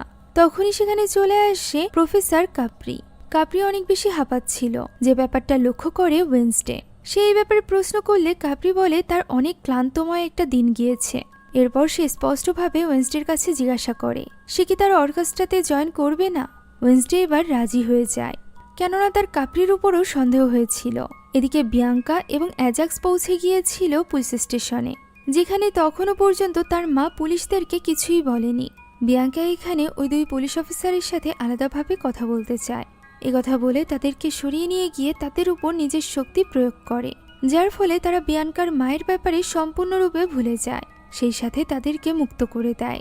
এদিকে ডক্টরের সাথে তার গাড়িতে করে ওই অ্যাসাইলামে পৌঁছে যায় থিং। অন্যদিকে মরিসিয়া জেনে গিয়েছিল আঙ্কেল ফেস্টারের ওই অ্যাসাইলামে থাকার ব্যাপারে। সেই ব্যাপারে ওয়েনসডেকে কনফ্রান্ট করলে ওয়েনসডে বলে সে কিছুতেই তার বেস্ট ফ্রেন্ড এনিটকে মরতে দিবে না। এদিকে থিং অ্যাসাইলামে পৌঁছে অ্যাসাইলামের মালিকের নাম বলে দেয় ফেস্টারকে, যার ফলে ফেস্টার এবার তার খোঁজ করতে আরম্ভ করে। এক সিকিউরিটি গার্ডের সাহায্যে সে পৌঁছে যায় ওই লোকটি পর্যন্ত। লোকটি এখন তেমন একটা কথা বলতো না, তবে তার চিরদিনের সাথী একটা পাখি সবসময় তার সাথে থাকতো এবং অনেক বেশি কথা বলতো। এখানে তার মুখ থেকেই সবকিছু বের করে নেওয়ার চেষ্টা করে আঙ্কেল ফেস্টার। সে তাকে কারেন্টের শক দিয়ে তার মুখ থেকে লুইসের ঠিকানা বের করে নেয়। সেই সাথে সে একটা পাসওয়ার্ডও বলে। অন্যদিকে ওয়েনসডে প্রফেসর ওয়ার্লফের সাথে দেখা করে এবং তার কাছে জানতে চায় ওই অ্যাসাইলামের মালিকের ব্যাপারে। ওয়ার্লফ বলে সে এক সময় অনেক বেশি ফেমাস ছিল, তবে তাকে ওয়ার্লফ পছন্দ করতো না, কেননা সে একজন নর্মি ছিল। নর্মি হওয়ার পরও তার মধ্যে এত বেশি জ্ঞান শক্তি ছিল যে সে এখানে টিচার হিসাবে জয়েন করেছিল। ওয়েনসডে তার পরিবার পরিজনের কথা জিজ্ঞাসা করলে সে জানায় যে তার একটা মেয়ে ছিল। স্ত্রী তো এখানে জয়েন করার আগেই মারা গিয়েছিল। লোকটির মেয়ের নাম তো তার মনে নেই, তবে তার ব্যাপারে সে একটা ইনফরমেশন দেয়। অন্যদিকে লুকিয়ে লুকিয়ে অ্যাজাক্স বিয়ানকা এবং তার মাকে পেছনের পথ দিয়ে নেভারমোরে প্রবেশ করানোর চেষ্টা করছিল। এই সুড়ঙ্গ পথটি প্রিন্সিপালের রুমের সাথে কানেক্টেড ছিল, যেখানে তারা প্রিন্সিপালকে কারো একটার সাথে রহস্যজনকভাবে কথা বলতে দেখতে পায়। তবে তখনই অ্যাজাক্সের ফোনে নোটিফিকেশন আসায় প্রিন্সিপাল সতর্ক হয়ে যায়। যদিও তারা সেখানে লুকিয়ে থেকে এই যাত্রায় বেঁচে যায়। এদিকে অ্যাসাইলামে ওই লোকটিকে ফেস্টাস যখন তার রুমে ছাড়তে যাচ্ছিল তখনই পথে মারিলিন তাকে দেখে ফেলে এবং চিনে ফেলে। যদিও ফেস্টাস তাকে চিনতে পারে না, তার তো মনে হয় এই মেয়েটিও হয়তোবা তাকে পছন্দ করে। এদিকে ওই লোকটিকে রাখতে যাওয়ার সময় লোকটি একটা দরজার দিকে তাক করে বলে লুইস। ফলে ফেস্টার বুঝতে পারে এই দরজার পেছনেই তাকে যেতে হবে, তাই তো সে লোকটিকে তার রুমে দিয়ে তখনই বেরিয়ে পড়ে। এদিকে মারিলিন গিয়ে ডক্টরকে ফেস্টার অ্যাডামের ব্যাপারে জানিয়ে দেয়। ফলে আঙ্কেল ফেস্টার ওই ঘরের লক খুলে ভেতরে ঢোকার আগেই তাকে ধরে ফেলে ডক্টর এবং তার টিম। তারা আঙ্কেল ফেস্টারকে স্লার্পের সাথে এক ঘরে আটকে রাখে। এই ব্যাপারটা দেখে থিং তখনই এসে ওয়েন্সডেকে জানিয়ে দেয়। ওয়েন্সডে তাকে ওই অ্যাসাইলামে গিয়ে আঙ্কেল ফেস্টারের সাথে থাকতে বলে, ততক্ষণে সে তাদেরকে বের করার কোনো রাস্তা খুঁজে নিবে। থিং গিয়ে ওই মেয়েটির সাথে দেখা করে যার সাথে সম্পর্ক হয়েছিল আঙ্কেল ফেস্টারের। অন্যদিকে ওয়েন্সডে এবার অ্যানিট এবং অ্যাগনেসকে নিয়ে পরিকল্পনা করে। সে অ্যাগনেসের সাথে ওই অ্যাসাইলামের ভেতরে প্রবেশ করতে চলেছিল। আজ কাপ্রির ওই অ্যাসাইলামে প্রোগ্রাম আছে, সে তার সাথেই লুকিয়ে ওই অ্যাসাইলামে যাবে। অ্যাগনেসের দায়িত্ব হলো সিকিউরিটি গার্ডকে ব্যস্ত রাখার, যাতে করে ওয়েন্সডে ভেতরে প্রবেশ করতে পারে। তখনই এনিট বলে ওঠে তার কি দায়িত্ব। মূলত সে অনেক বেশি জেলাস ছিল, যে ব্যাপারটা বুঝতে পেরে ওয়েন্সডে এখানে তাকে খুবই গুরুত্বপূর্ণ দায়িত্ব দেয়, আর সেটা হলো বাইরে থেকে এই সব কিছুর উপর নজর রাখার। বোকাশোকা এনিটকে সে বুঝিয়েও দেয় যে এটা সব থেকে গুরুত্বপূর্ণ দায়িত্ব। সবকিছু তাদের পরিকল্পনা মোতাবেকই হয়। ওয়েন্সডে ভেতরে প্রবেশ করে যায়। একদিকে কাপ্রির প্রোগ্রাম শুরু হয়, অন্যদিকে ওয়েন্সডেকে তার আঙ্কেলের কাছে পৌঁছে দেয় ওই মেয়েটি, যার ফলে সে তার আঙ্কেলকে খুব সহজেই মুক্ত করে নেয় এবং স্লার্পকে ওই রুমে রেখে সেই সাথে দরজা খোলা অবস্থাতেই তারা বেরিয়ে পড়ে। এদিকে খেয়াল করার মতো সময় তাদের হাতে ছিল না। তাদের এই ভুলের কারণে মুক্ত হয়ে যায় স্লার্প। ওই সময় ম্যারিলিনকে দুজন গার্ড নিয়ে যাচ্ছিল, যাদের উপর হামলা করে স্লার্প, যার ফলে ম্যারিলিন মুক্ত হয়ে যায়। সেই সাথে সেখানে শুরু হয় এক হুলস্থুল কাণ্ড। ওই সময় মারিলিন যেতে আরম্ভ করে টাইলরের দিকে। অন্যদিকে ওয়েন্সডে ওই দিক থেকে আসছিল। তারা একে অপরকে দেখে, তবে এই ব্যাপারে সময় নষ্ট করার মতো সময় তাদের ছিল না। এদিকে সাইরেন বাজতে আরম্ভ করলে সবাই সতর্ক হয়ে যায়। ততক্ষণে ওয়েন্সডে তার আঙ্কেলের সাথে পৌঁছে গিয়েছিল ওই রুমের সামনে। ওই পাখির বলা পাসওয়ার্ড অনুযায়ী তারা ভেতরে প্রবেশ করে, যেখানে ফ্লোরের দাগ দেখে ওয়েন্সডে সেখানকার সিক্রেট দরজা খুঁজে বের করে এবং ভেতরে প্রবেশ করে।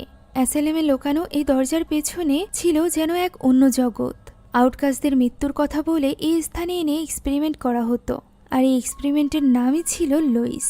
অর্থাৎ লুইস কোনো ব্যক্তি নয়। নিচে গিয়ে তারা বিভিন্ন ধরনের এক্সপেরিমেন্টাল বস্তু দেখতে পায়। সেই সাথে বিভিন্ন সেলে বন্দী ছিল মিথ্যা মৃত ঘোষণা করা ওই আউটকাস্টরা। ওয়েন্সডে এখানে সবকিছু বুঝতে পারে। সর্বশেষ রুমে ছিল একজন ভীত মহিলা, যে কিনা ভয়ে কাচুমুচু হয়েছিল। তখনই কাকের ডাক শোনা যায়। সেখানে চলে এসেছিল জোডি।